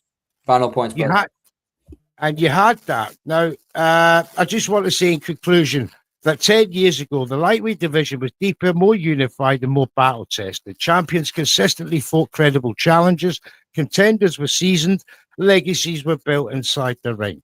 Today's lightweight division has star power, brilliant, but less depth, fewer sustained rivalries, and more fragmentation. And for those reasons, I conclude that the lightweight division is worse than it was 10 years ago. Never mind the best division of all the divisions you can name of the last 10 years. Thank you, my friend. Much appreciated. JJ, take as long as you need for the intro. If you need a little extra time for that, we're going to have back and forth conversation. Is the lightweight division the most talented division of the last decade? Back and forth convo. We'll try to keep it at 2 minutes. JJ, I know it's going to be hard to keep it at 2 minutes. JJ, you begin. Go ahead, guys. Sure, man. Listen, you've made great points, but the argument is the lightweight better today than it was 10 years ago? Look, man, we're talking about a talent pool. You look at Canelo's division. There's a king in that division. Same thing with the heavyweights. There has been so much movement between Loma, Teofimo, even the outliers like Kambosos came in and made a splash. You've got somebody like Isaac Cruz who kind of made his debut there. And it's just so much talent, man. I'm not talking about did they match up. We're talking about the eyeball test. We were calling guys from 135 to 4 Kings before we saw anything because our eyeballs were telling us. So you're right. We didn't get the matches we wanted, but we were salivating for the matches because the talent was there. And that's what we're arguing today. In the last 10 years, was it the most talented? Look, if we had this debate 2 months ago, in 2025, I could throw Terrence Crawford in there because he was still competing at lightweight. There's been so much talent. The biggest fight this year available, Ryan and Devin, that came from 135, man. So star power, all of that. And go ahead. I don't want to take up the whole 2 minutes, Neutral. No, I get that, JJ. You make some fantastic points. But I come back, if you go to the 2020, which is like the midway marker, isn't it, between the 10-year period, of all the names that I was talking about, you mentioned Lomachenko. He was a super featherweight in 2015. He moved up the lightweight and won a title. After that, you got Richard Comrie in there, Luke Campbell, Robert Easter Jr., who I mentioned, Jorge Linares, who I mentioned, who was still champions in 2020. I'm talking about the stock and depth of talent at championship level. You go to the championship levels today and you look at the defenses of all your champions today. Abdullah Mason, 0 defenses. Raymond Muratalia, 0 defenses. You got Gervonta Davis on the MIA list.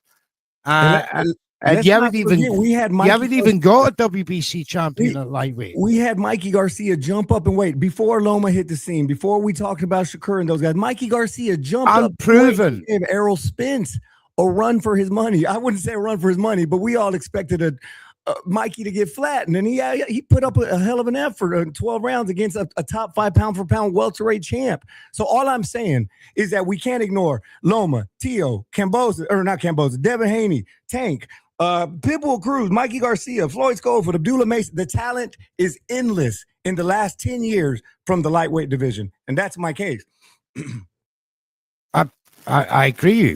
In the last 10 years, you got that crossover period where these champions who were still winning titles from 2015 to 2020. You look at from 2020 to 2025 lightweights, how many of them won titles? Not many, because no fights are getting made. They're vacating titles to move up into different divisions because of promotional divides and politics. Talent. We're talking about talent pool. Where's your talent pool today? You got Floyd Schofield ranked number 1. But number 1 question in the last decade, right? We've gotten so much talent, and that's what I'm focusing on. I'm not talking about today's state. No, you're talking about today. Today's lightweight division is more talented. That's the question. I disagree. I don't want to just focus on today's stars. We have 10 years to talk about. And I think we're doing them an injustice. We're just focusing on today's lightweight. I'm looking at the entire decade. Thank you. Great Thank you guys for that. Great round number 1. How Boxing Works and Blunt send me your scorecard for round number 1, and we're going to move on to round number 2. The prompt for round number 2: should Ryan Garcia move away from boxing politics and bet on himself promotionally? So we'll have Neutral, you begin. Should Ryan Garcia move away from boxing politics and bet on himself promotionally? Uninterrupted. Go ahead. Thank you. Ryan Garcia should distance himself from boxing promotional politics and build his own promotional path, because his brand power and social reach and that drawing ability give him leverage most fighters just don't have. Garcia's millions of followers across platforms far exceeding many of today's champions. Often tune in for Ryan Garcia specifically, not just for the event, because of his outside the ring activities. Fighters with that kind of audience can sell fights independently or through flexible deals. The debate line for me here, Ryan Garcia isn't just a boxer, he's a global sports brand. When the fighter is in control of the product, the fighter should control the promotion. Promotional conflicts frequently delay major fights. I've said that before. Fighters get stuck between networks, promoters, sanctioning bodies, and the prime years shouldn't be spent waiting for negotiations. Boxing politics turns prime years into waiting rooms. Garcia's value is highest when he fights often and stays visible. He's built his fame partly through direct fan engagement, which modern fighters can promote fights themselves using the digital reach. This reduces reliance on the traditional promotional gatekeepers like Golden Boy. Ryan Garcia already owns most valuable market in show sports today, and that's direct access to fans, which the promotional companies traditionally used to control. Fighters who control promotion keep larger shares of revenue. You can negotiate event by event partnership deals instead of long-term control deals. And examples in boxing show fighters becoming promoters to maximize earnings. We've all seen Errol Spence, Terence Crawford form their own promotional companies, Gervonta Davis. Why take a slice of the pie when you can own the bakery? So the legacy control alone says it isn't just about who you beat, it's about who controls the path. So Ryan Garcia has the most audience, the marketability, and the leverage most fighters dream of. Instead of being trapped in boxing politics, he should bet on himself, control his promotion, and turn his brand into his greatest weapon. Thank you, my friend. Much appreciated. JJ, your stance, should Ryan Garcia move away from boxing politics and bet on himself promotionally? Go ahead, uninterrupted. All right, Mr. Neutral, here's the thing. The question is, should Ryan Garcia walk away from boxing politics and bet on himself promotionally? And let's just zoom in here, man. Over the last 6 years, Ryan has earned roughly estimated about $70 million in just the boxing purses. That's not endorsements. And then here's the crazy part. We just saw him win his first world title. And we have to be crazy to say that itself wasn't a product of boxing politics. He didn't earn that shot. He didn't work himself up the ranks. He didn't rebuild from a bad loss. The opportunity was given to him through relationship from Golden Boy, negotiation, positioning, and politics. Everything you just said. It landed him his first world title. He benefited from it. Golden Boy navigated the sanctioning bodies. Golden Boy worked the network. Golden Boy structuring the deal. Ryan's job is to fight. We've seen Ryan have mental health issues, legal issues, while Golden Boy was protecting the brand, to your point. You mentioned he had millions of followers. He had millions of followers before he ever did anything because Golden Boy was leveraging him as the next Oscar. All of this was done. So look, the sport's not just punches. It's contracts. It's broadcasting. It's arbitration. It's commission. Ryan's job is to fight. Promoters' jobs to manage the storm. When you made $70 million in 6 years for doing mediocre work, the question's not, should I leave and bet on myself? The question is, why would I leave the machine that built me? All right, thank you for that as well. Now back and forth conversation. Try to keep it at 2 minutes. Neutral, you begin. 3, 2, 1, go. Yeah, fantastic points, JJ. Really good. However, as you quite rightly said, he had millions of followers before he even stepped in the ring. It's that star power that buys you the boxing politics when you're in the game. And Golden Boy knew that from the moment, the protege, to come and, take the crown off the king. All that was built from that machine.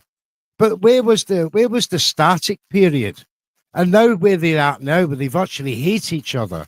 This is the point. The evolution of promotion doesn't work in the long run for star power boxers. Look at Gervonta Davis. There isn't a promoter alive apart from Sam or what do you call him, PBC, that can manage that kind of star power. These guys promote themselves with the digital reach they got. And it's the way it's going now. We're going to see an evolution. Sorry, on you go. No, and we cannot ignore, though, man. I see what you're saying, but you cannot ignore what's already been done. And the fact is, Golden Boy has created a machine, a brand with this guy. $70 million is nothing to look away from, man. $70 million, especially with his accolades. And now he's just secured a world title. He's not even 30 yet. His whole future's in front of him. We know the term, if it's not broke, don't fix it. Yeah, you can argue the Golden Boy's broken, but for Ryan's pocketbook, for his future, there's been tumultuous past between him and Golden Boy. I get it. But look at what the positives are. He's got millions in the bank. He's got a world title. He's got looks. And he's got his whole future in front of him, despite all the bullshit, all the crap we've already seen. And I put a lot of that on Golden Boy, not Ryan. Right. Well, the fact that Ryan Garcia has been given so many opportunities is built off the back of the politics, which is built off the back of his social media drive and his marketability. Without that, if he was a normal boxer who popped for peds, he would not have got another title shot. He would not have got 2 title shots in another weight division. So why would he walk away from that? Why would he walk away from those politics that essentially gave him what he had? Because he's outgrown them. And the reason I say that is because Golden Boy and the venomous the situation that they have now, it's because Oscar has built that persona from to Ryan into him, that competitiveness with Oscar on a personal level. Had that been Ryan Garcia under a PBC or someone that's not got a main character that will compete with him on a social media level, hence there wouldn't have been a fallout. But I come back to the point, without that marketability, that social media following, he could not influence the boxing politics that gives him these repeated title shots and ultimately winning one. Because if that had been any normal boxer who is just a contender for a title, pop for peds, right, and served the suspension, fines and all the rest of it, would not have been given a championship interim title shot his next fight. We can all agree on that. Sure, but I'll finish with this. Ryan has only proven himself for one camp that he can handle the mental pressure. He proved himself. He shut a lot of us up this last Barrios camp. That's not enough for me to say, yeah, I can handle the reins. We've seen Ryan melt down completely. No business, no professional executives are going to want to work with you as an individual without representation if he goes off the deep end again. And for me, that's just way too much to risk when I've already made 70 mil in the bank. I've got a title. Yeah, I'm not crazy about my promoter, but at the end of the day, my promoter made me. So I'm not walking away from it. Oscar went silent as soon as he popped for peds, did he not? Where was his support then? He got a fight. He got 2 world title fights since he popped for peds. One was supposed to be a gimme, and he all you have to do is a promoters petition these WBA and WBC with that. All you have to say, right, he's back now. Do you want him or not? He's got 10 million followers there. You're going to put money in your pockets. Yeah, Oscar said, yeah, he's crazy, but so was I. So was I. And if that had been a normal boxer, without that social media drive, that wouldn't have happened. All right, judges, send me your scorecards for round number 2.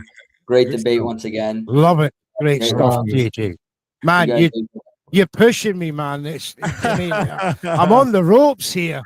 I'm trying to be nice, man. I'm trying to. No, we're doing it. We're all. No, you gotta get nasty, brother. All right, the final prompt that we have, and we'll have JJ begin on this one. All right. Should former fighters be boxing judges? JJ, you begin uninterrupted. Should former fighters be boxing judges?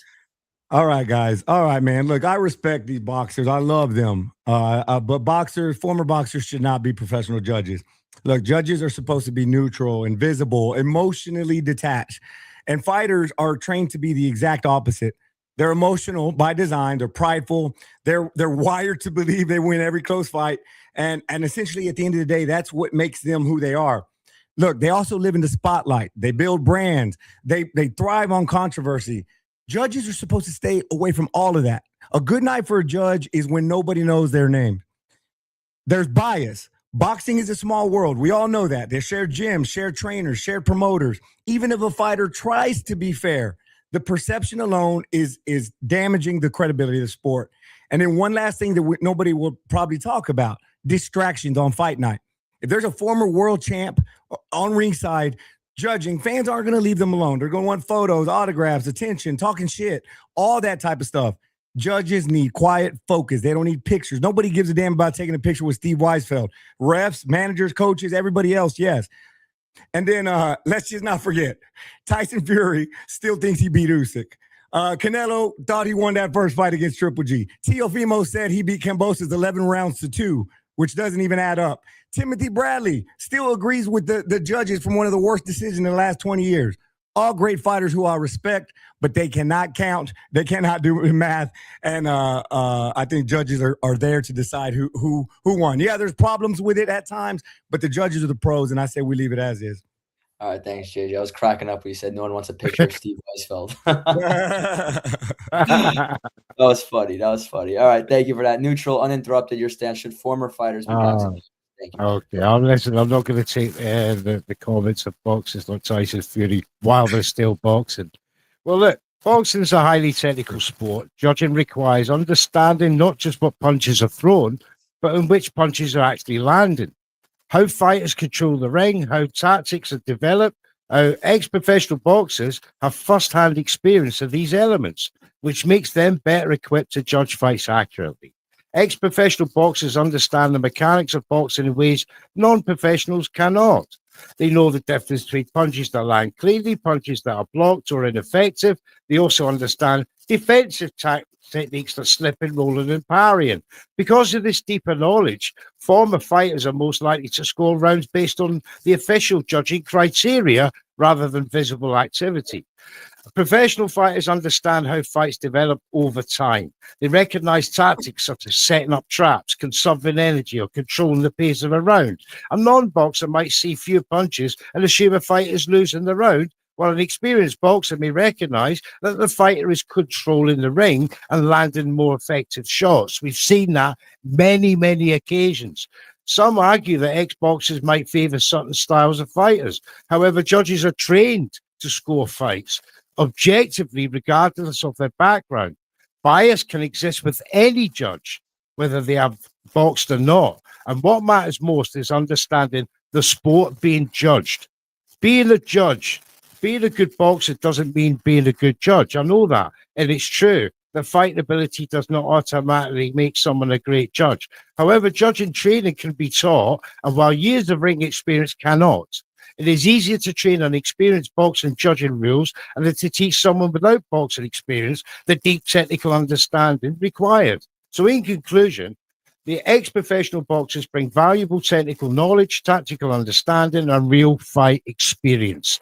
With proper judging training, these qualities make them better suited to judge boxing matches accurately than people who have never boxed professionally, and they make better photo opportunities, JG. Well done. All right. Good one as well from both of you. Now we're going to have a quick back and forth. Same for 2 minutes. We can get that final debate going after you guys. JJ, you begin. Back and forth conversation. Go ahead, guys. All right. Yeah, Neutral.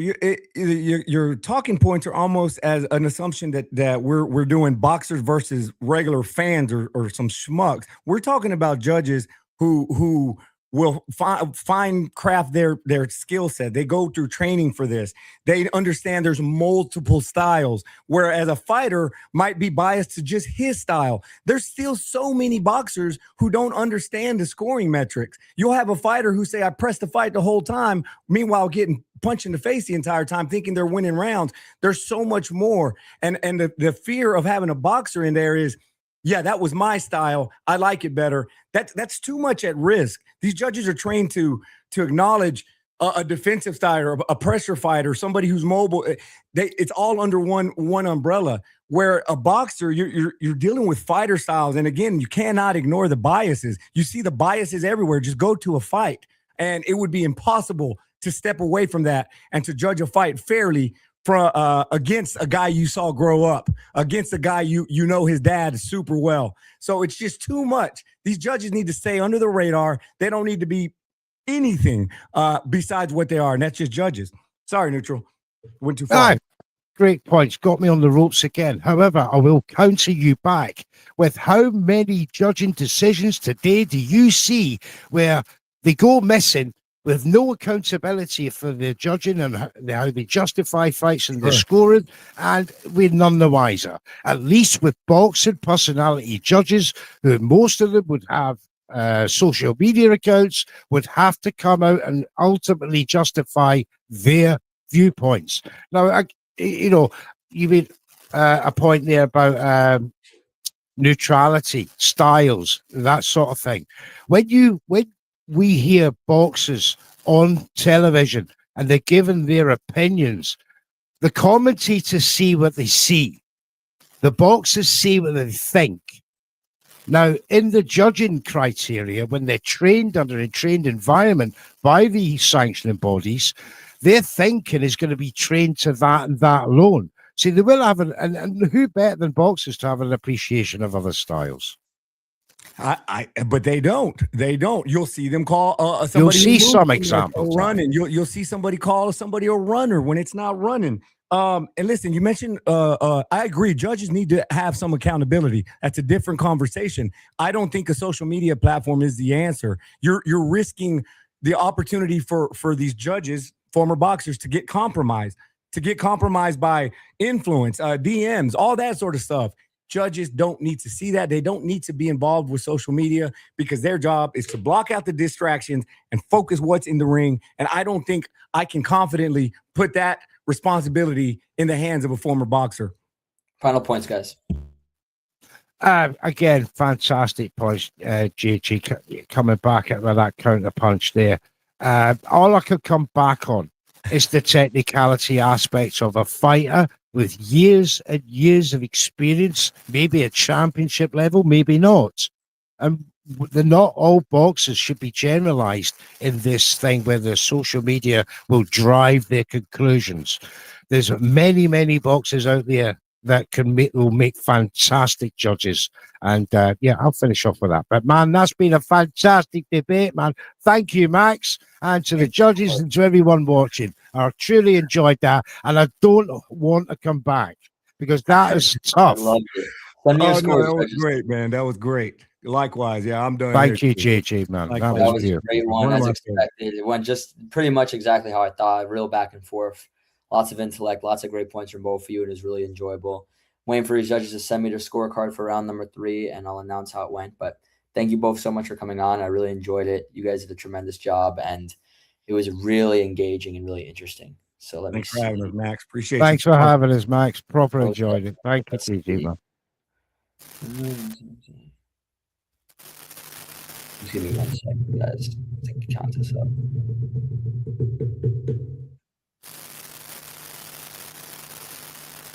Yeah, my mic. That sounded like a drum roll. All right. We go to the score totals. How boxing works scores the bout 29-28 for neutral corner. Billionaire Boxing TV scores about 30-28 for JJ Solomon. And Adams Boxing Show scores about 29-28 for your winner by split decision, JJ Solomon. Yay! Well done, JJ, man. Victory. Got me sweating bullets.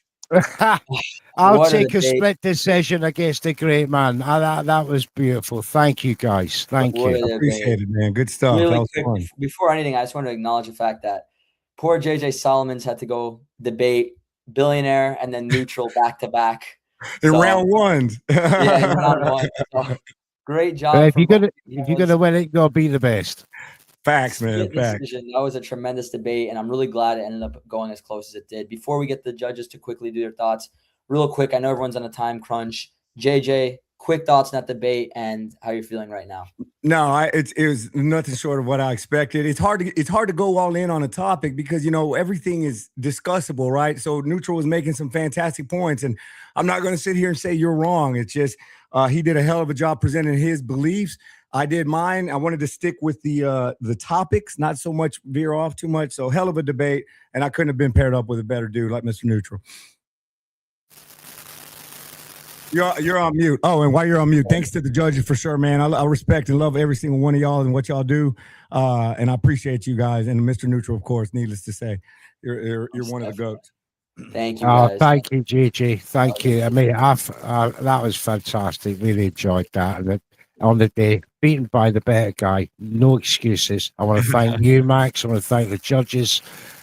Really enjoyable experience, and I highly recommend it. So all you content creators out there to get involved in this.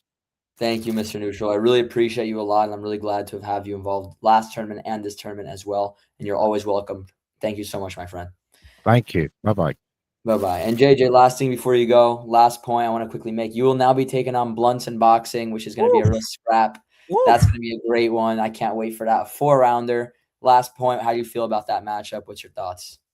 Oh, with this one or what's coming up? The Blunts matchup. Oh man, I gotta be on my game, dude. Blunts is an endless vault of knowledge. So I just got to be sure that I'm ready to counter all of the knowledge and points and history that he's going to bring at me. So I'm ready for it. Cannot wait. Thank you so much, my friend, and we'll talk later, guys. Appreciate y'all. Real quick, guys. Billionaire, let us know your quick score total. You had it in favor. Oh, Billionaire just left. Adam's Boxing Show. You guys actually, I believe, from what I remember, you guys thought Neutral may have nicked it, if I'm not wrong, 29-28. No, actually I had JJ 29. It was How Boxing Works at a 29-28. So you guys had it very close, though. Let us know your quick thoughts on that matchup. Oh, man, JJ came out with that first round, man. That was a dominant first round. Then Neutral came out the gate with that great second round. Then JJ responded. Like rebutted it, and took it. But I actually like Neutral's third round a lot because he actually made me like the idea of possibly getting some boxers to actually judge. So I just want to just give it a chance, because the judges get it so wrong all the time. He actually sold me and want to see this experiment. Yeah, that was a great third round from Neutral. We had JJ 29-28, but it was super close. Super close. Much respect. Thank you so much for scoring. You guys got one more to go and we'll be done. I'll make sure to get the process moving. Thank you so much, guys. Really appreciate you. We'll talk very soon. Billionaire, real quick, brother. You had it 30-28 for JJ. What'd you think of that debate, my friend? All right, man. This one was tough to score. Both these dudes, my friends, bro. So, going against two dudes that I got a whole lot of respect for was man, this was tough. So, the first round, I agree with the Adams brothers. It was a dominant round for JJ. He was just able to express the 10 years of lightweight and all that better. And second round, that was the toughest round to score. So I couldn't pick a guy on that one. I had that one even. But that last round, I feel like that was the round for me. That was a lot of difficult to score too. But I kind of broke it down for style points, who styled a lot better. And I gave that one to JJ as well. I think he did his thing in that last round. Thank you, my friend. It was a great matchup, and I'm glad to have you scoring it for sure. We've got one more to go, and we'll be done. So I'll put you backstage. We're going to begin the final debate. All right, we've got one more debate to go before the night closes out.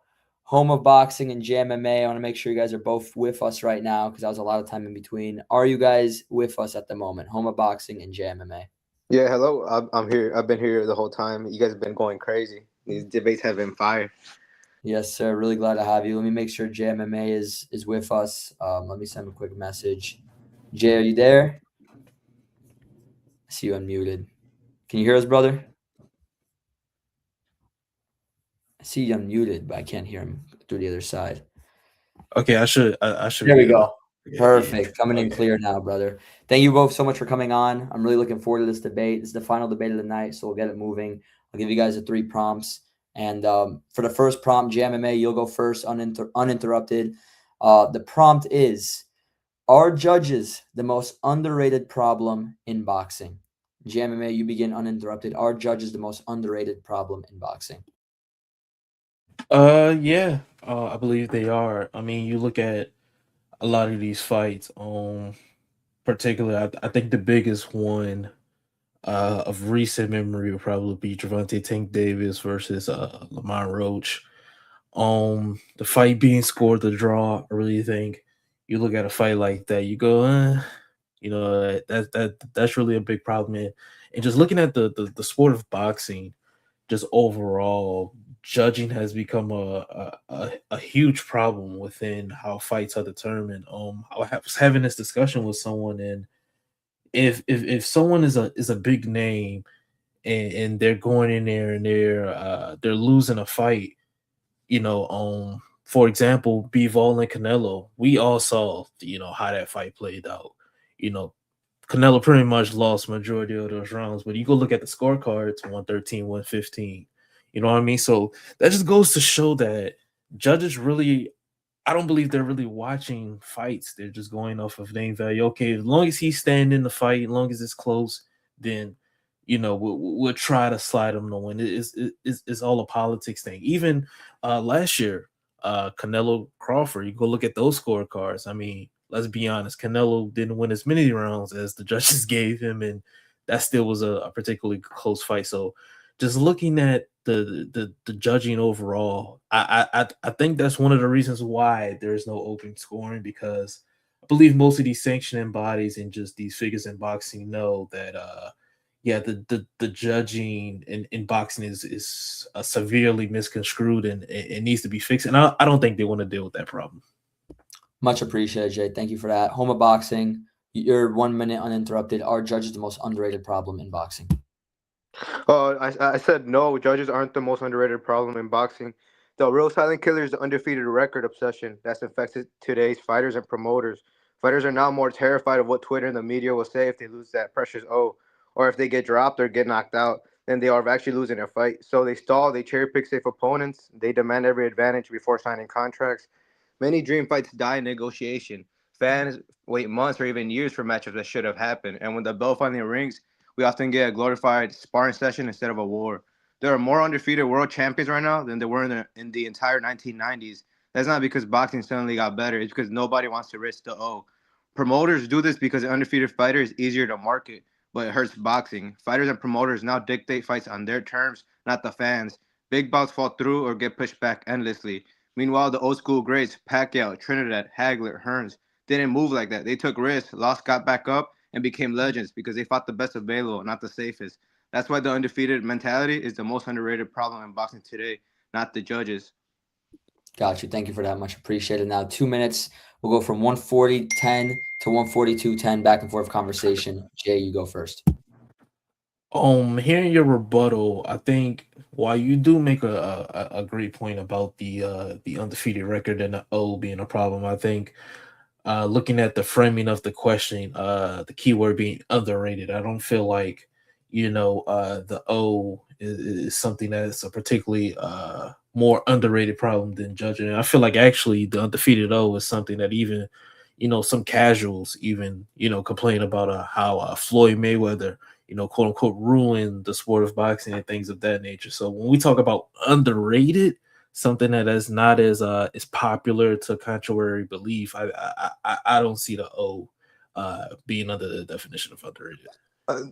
You were debating how judges are the most underrated problem, but the fights you named, there wasn't any issues. Crawford won the fight. The Bivol won the fight. The only fight that was a bit odd was the draw, but it was at least a draw. So I don't really see where the judges played a factor. How you were saying, yeah, maybe they were giving some rounds to Canelo in both of the fights, but he still lost. If he were to win that fight, you would have had a good argument. But they lost. Canelo lost in both fights. So like I feel like your argument wasn't even. It didn't make really sense when it comes to our judges' underrated problem because the judges didn't mess up the fight. The fighter still won that fight, even though the judges gave Canelo a few more rounds. He still lost. So the judges isn't really the issue. I mean, yeah, you can say that, but then on the other hand, there's various other instances to where the judges are a problem when fighters are getting around. I use those examples because those are like bigger fights. Imagine if Canelo went in there and beat the possibility that if Canelo would have won a 12 round versus Bivol, he would have won the fight, or the fight would have been a draw on some judges' scorecards. Possibility if Canelo maybe would have won, the 7th round instead of losing it. Possibility could have won and been a draw. I think that's more of a problem. You just can't sweep that under the rug as they still won. It's still a problem. In my opinion, it would have been a big issue. They would have lost, and then that would have really been the big issue. But they won, so I don't really see a big problem. It's not that big of a problem, like how fighters are not protecting their O. That's a big issue. That's a crazy stat. What I said that now there's more undefeated fighters now than there were in the entire 1990s because that was a whole different era than they are now. They try to play it more safe now. They pick the safer route. Final points, fellas. Yeah. I mean, again, just looking at the grand scheme again.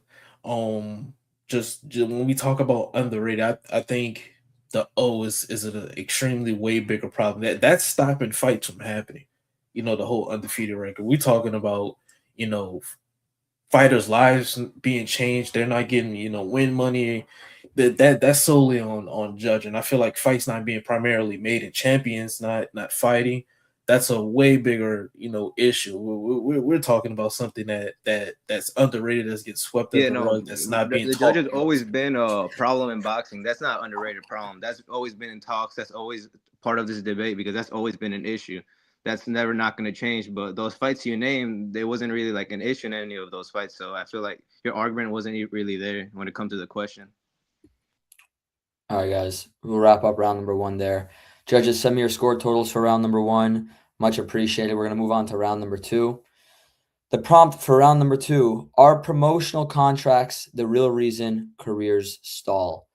We'll have HomeofBoxing begin first on this prompt, uninterrupted. Are promotional contracts the real reason careers stall? Oh yeah, I said no. Promotional contracts are not the real reason careers stall in modern boxing. With Turkey Alex Shee's influence through ride season, cross promotional fights are easier than ever to make. Networks collaborate, deals get finalized quickly, and there's rarely any promotional friction holding things back. Unlike the old days of in-house fights, if a fight stalls today, it's almost always on the fighters themselves. Fighters ducking challenges or picking softer opponents or safer routes, as we've seen time and time again, or they're sidelined by injuries like Dimitri Bivol's recent setback. And even sanctioning bodies drag their feet on enforcing mandatories, letting champions coast without pressure. But fighters who actually want big tests, like those stepping up for undisputed shots, get them made without issue. Take Rolando Rolly Romero. He's been dodging his mandatory for months, stalling his own pass, which shows it's the fighters trying to pick and choose the best and safer route for themselves.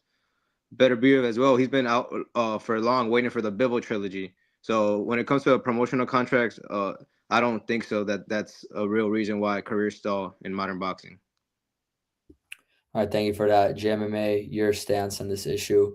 Do promotional contracts the real reason careers stall in the sport of boxing? Thank you. I mean, yeah, 100%. I mean, most recent memory. Look at uh, hate to use this example, but Crawford at Top Rank. Him being tied down to Top Rank for so long, him not being able to get that Spence fight, for that long, him not being a household name because he was at the Top Rank, and then him eventually leaving, become a free agent, and now, he's getting big mega fights. Look at a lot of these guys, jumping ship from Matchroom because they're not getting fights, or jumping ship to Matchroom because Matchroom is giving them the fights. Looking at recently Floyd Mayweather coming out, he's going to sue Showtime and him in the PBC because money's not being owed. So you look at all of these things and you go, how many fighters are actually sitting on the brink because they're not getting the fights that need to be, that need to be made. Yes, Turkey El Sheik is here to give out money, but that's only for big names. That's for the Devin Haney. That's for the Canelos, the Crawfords. What about the the Muir guys? You know what I mean? So you look at these guys, they can't go to a Turkey El Sheik and get this fight or that fight. They're still fighting on house shows with Top Rank or with a Pro Box or with a PBC. Even someone like Boo Boo. I love Boo Boo Andrade, but like. He has some issues, with him and PBC as well. So you look at all of these guys who could have been bigger stars if they weren't tied down to a certain promotion. And now that Turkey's in, now he's starting to kind of loosen everything up. But that's only been for the last 2 years, 1.5 year that is really starting to get the ball movement. So that's how I look at it. All right, thank you for that. Much appreciated. Back and forth conversation. Let's try to keep it relatively short. HomeofBoxing, you begin. Go ahead. Yeah, you were talking about Crawford, and that was Top Rank. That was years ago. We're talking about now, our promotional contracts. The real reason his career stall now in modern boxing today.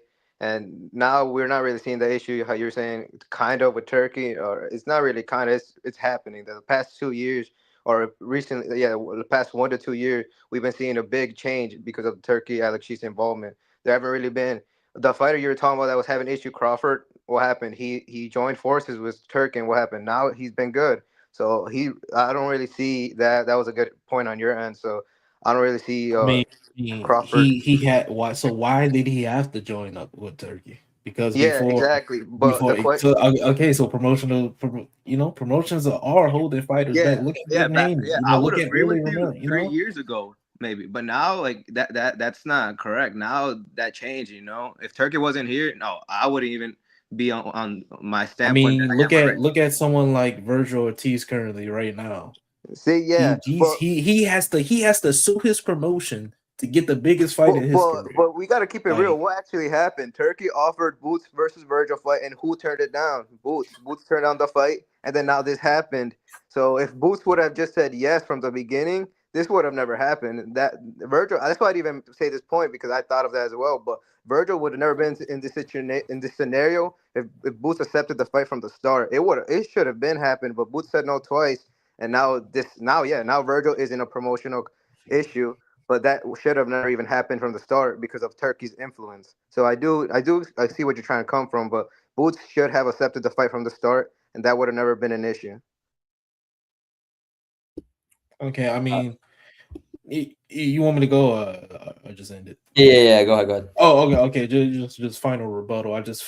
Again, promotional contracts. Yeah, but Boots could accept the fight, but are promotional contracts holding back fighters from getting even bigger fights? When guys are going to Turkey, I don't look at them as being tied down to a certain promotion. They have some type of the promotion is either allowing them to go do it or they're not signed to a promotion at all. A lot of these fights that are going to Turkey, most of these guys are free agent. Conor Ben signed on the Zuba box, free agent. I don't think he will be fighting Regis Prograis on this big of a card if he was still signed to Matchroom. That's just my opinion. You look at all of these guys; they're becoming free agents to get that free will to do these other things. They can't do that under a promotion. All right. You're gonna say one last thing, Yeah, I Homebox? was gonna say that just shows that promotional contracts are not an issue. Now they just go to Turkey and your contract's done, you go to him and you're good. If you're a top fighter, you could easily go his way and you're gonna get all the fights. So promotional contracts aren't an issue anymore. Yeah, the scorecards have been sent from the judges, aside from how boxing works, 10 years as well, brother. And then we have our final prompt, final round of the final debate. The final prompt is, does boxing need fewer divisions to create more super fights? So we'll have JayMMA go first. Does boxing need fewer divisions to create more super fights? JayMMA, uninterrupted, begin. Oh yeah, 100%. We need fewer divisions. Yes, I mean you look at my biggest example has always been Shakur and Devin.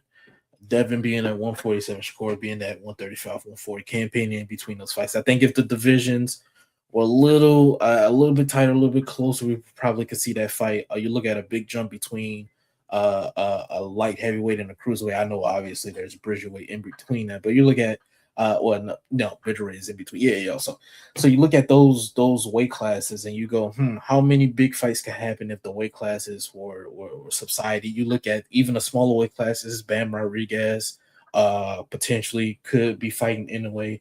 Again, weight classes where a few weight classes are deleted. Possibly we could be talking about that fight instead of a Juntown like Tani or Bruce Shushu Carrington. Those bigger fights could be made without having to jump so many weight classes. I mean, even Crawford and Canelo, I don't feel like 140, 147 to 168 is a huge jump, but you look at a weight class like 160 to where, for one, a lot of guys at that weight are straight up missing weight at 160 anyways. That's why a lot of them move up to 168 to begin with. You look at 147, 154, like the increments of the divisions are so small that you can easily combine some of these divisions to make some of these divisions better. Going back to the 160 point, if 154 combined with 160, man, you got a great weight class. A lot of these divisions are being stalled out because a lot of these guys are running to let me run up to a weight class higher, when nobody's there, and then I can get a belt and proclaim to be a champion. So I think that problem also gets subsided if there's fewer weight classes. All right, perfect. Thank you for that. And HomeofBoxing, your stance, does boxing need fewer divisions to create more super fights? Uninterrupted, begin. No, boxing does not need fewer divisions to create more super fights. That's exactly what makes boxing boxing. Super fights aren't born from a smaller weight class chart. They're born when elite fighters look across the divisions and say, I want that guy. Light heavyweight to the divisions below, only 3 to 7 pound difference. Cruiser and heavy are the only real jumps. So the idea that emerging classes will magically force rematchups is fantasy. Look at actually what happened with Terrence Crawford. He didn't need fewer divisions. He went from 154 all the way up to 168 to face Canelo Alvarez. He took the undisputed super middleweight titles by unanimous decision and instantly became a 3 division undisputed champ in the 4 belt era. That one fight pushed Crawford into another level and gave him mountains of respect. That's a super fight. That's boxing at its best. Fewer weight classes won't create more of those moments if fighters still aren't willing to take the risk. They're still protecting records, dodging styles, or waiting for the perfect catch weights. The fights won't happen whether there are 17 divisions or 8. It all comes down to the fighter's hunger to be great. In boxing, the magic has always been the weight jumps, moving up or down to chase greatness. That's what turns good fights into legendary ones. Thank you for that. Great arguments from both of you guys. Final back and forth. Does boxing need fewer divisions to create more super fights? Jay, you go first. Back and forth conversation begin. I like the point of you know, the risk of jumping weight classes. You know that's that's there when the fight is being promoted. But I think with fewer weight classes, I don't think the essence of that point is lost with fewer weight classes. I mean, if Crawford jumps from 147 to 160, and 160 is combined with 154. So you got guys from 154 and 160 in one division, for example, and he jumps up to 160 from 147.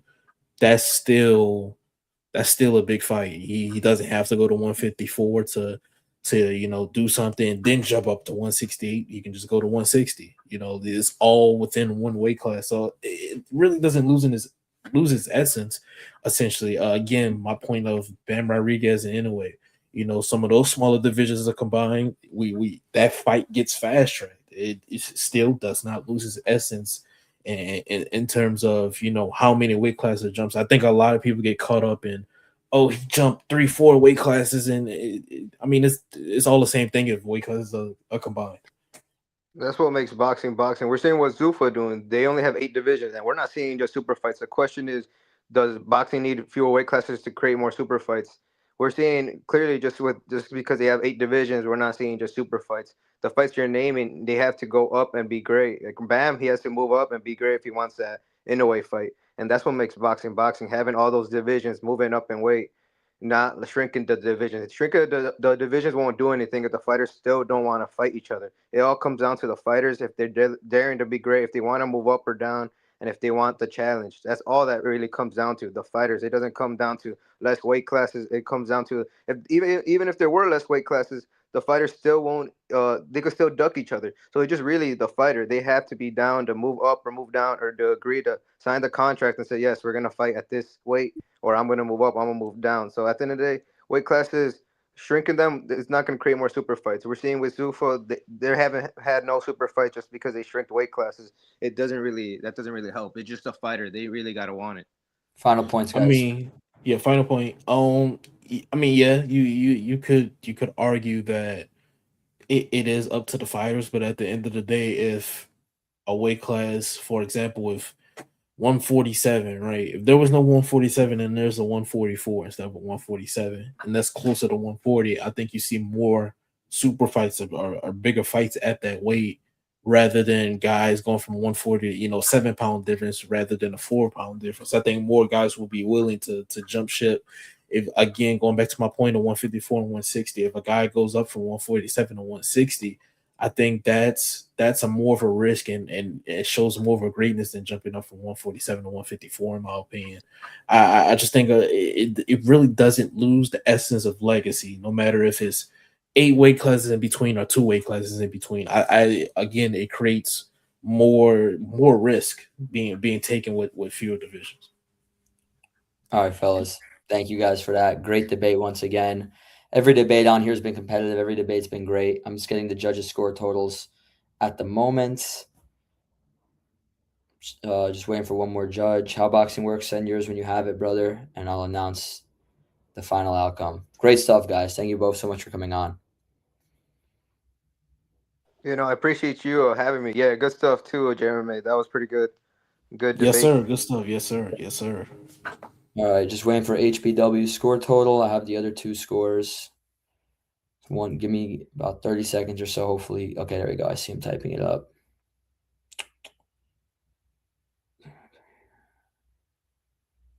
Okay, we go to the score totals. How Boxing Works scores about 29-28 for Home of Boxing. Billionaire Boxing TV scores about 29-28 for JayMMA. And Adam's Boxing Show scores about 29-28 for your winner by split decision. Home of Boxing gets the job done by split decision. Great debate, guys. Thank you so much. Razor close debate, and Home of Boxing ends up getting the nod. So thank you guys for that. I don't know if you guys are still there or not. Yes, But sir. Yes, sir. Appreciate you. Yeah, Appreciate hello. you. Yeah, appreciate you guys.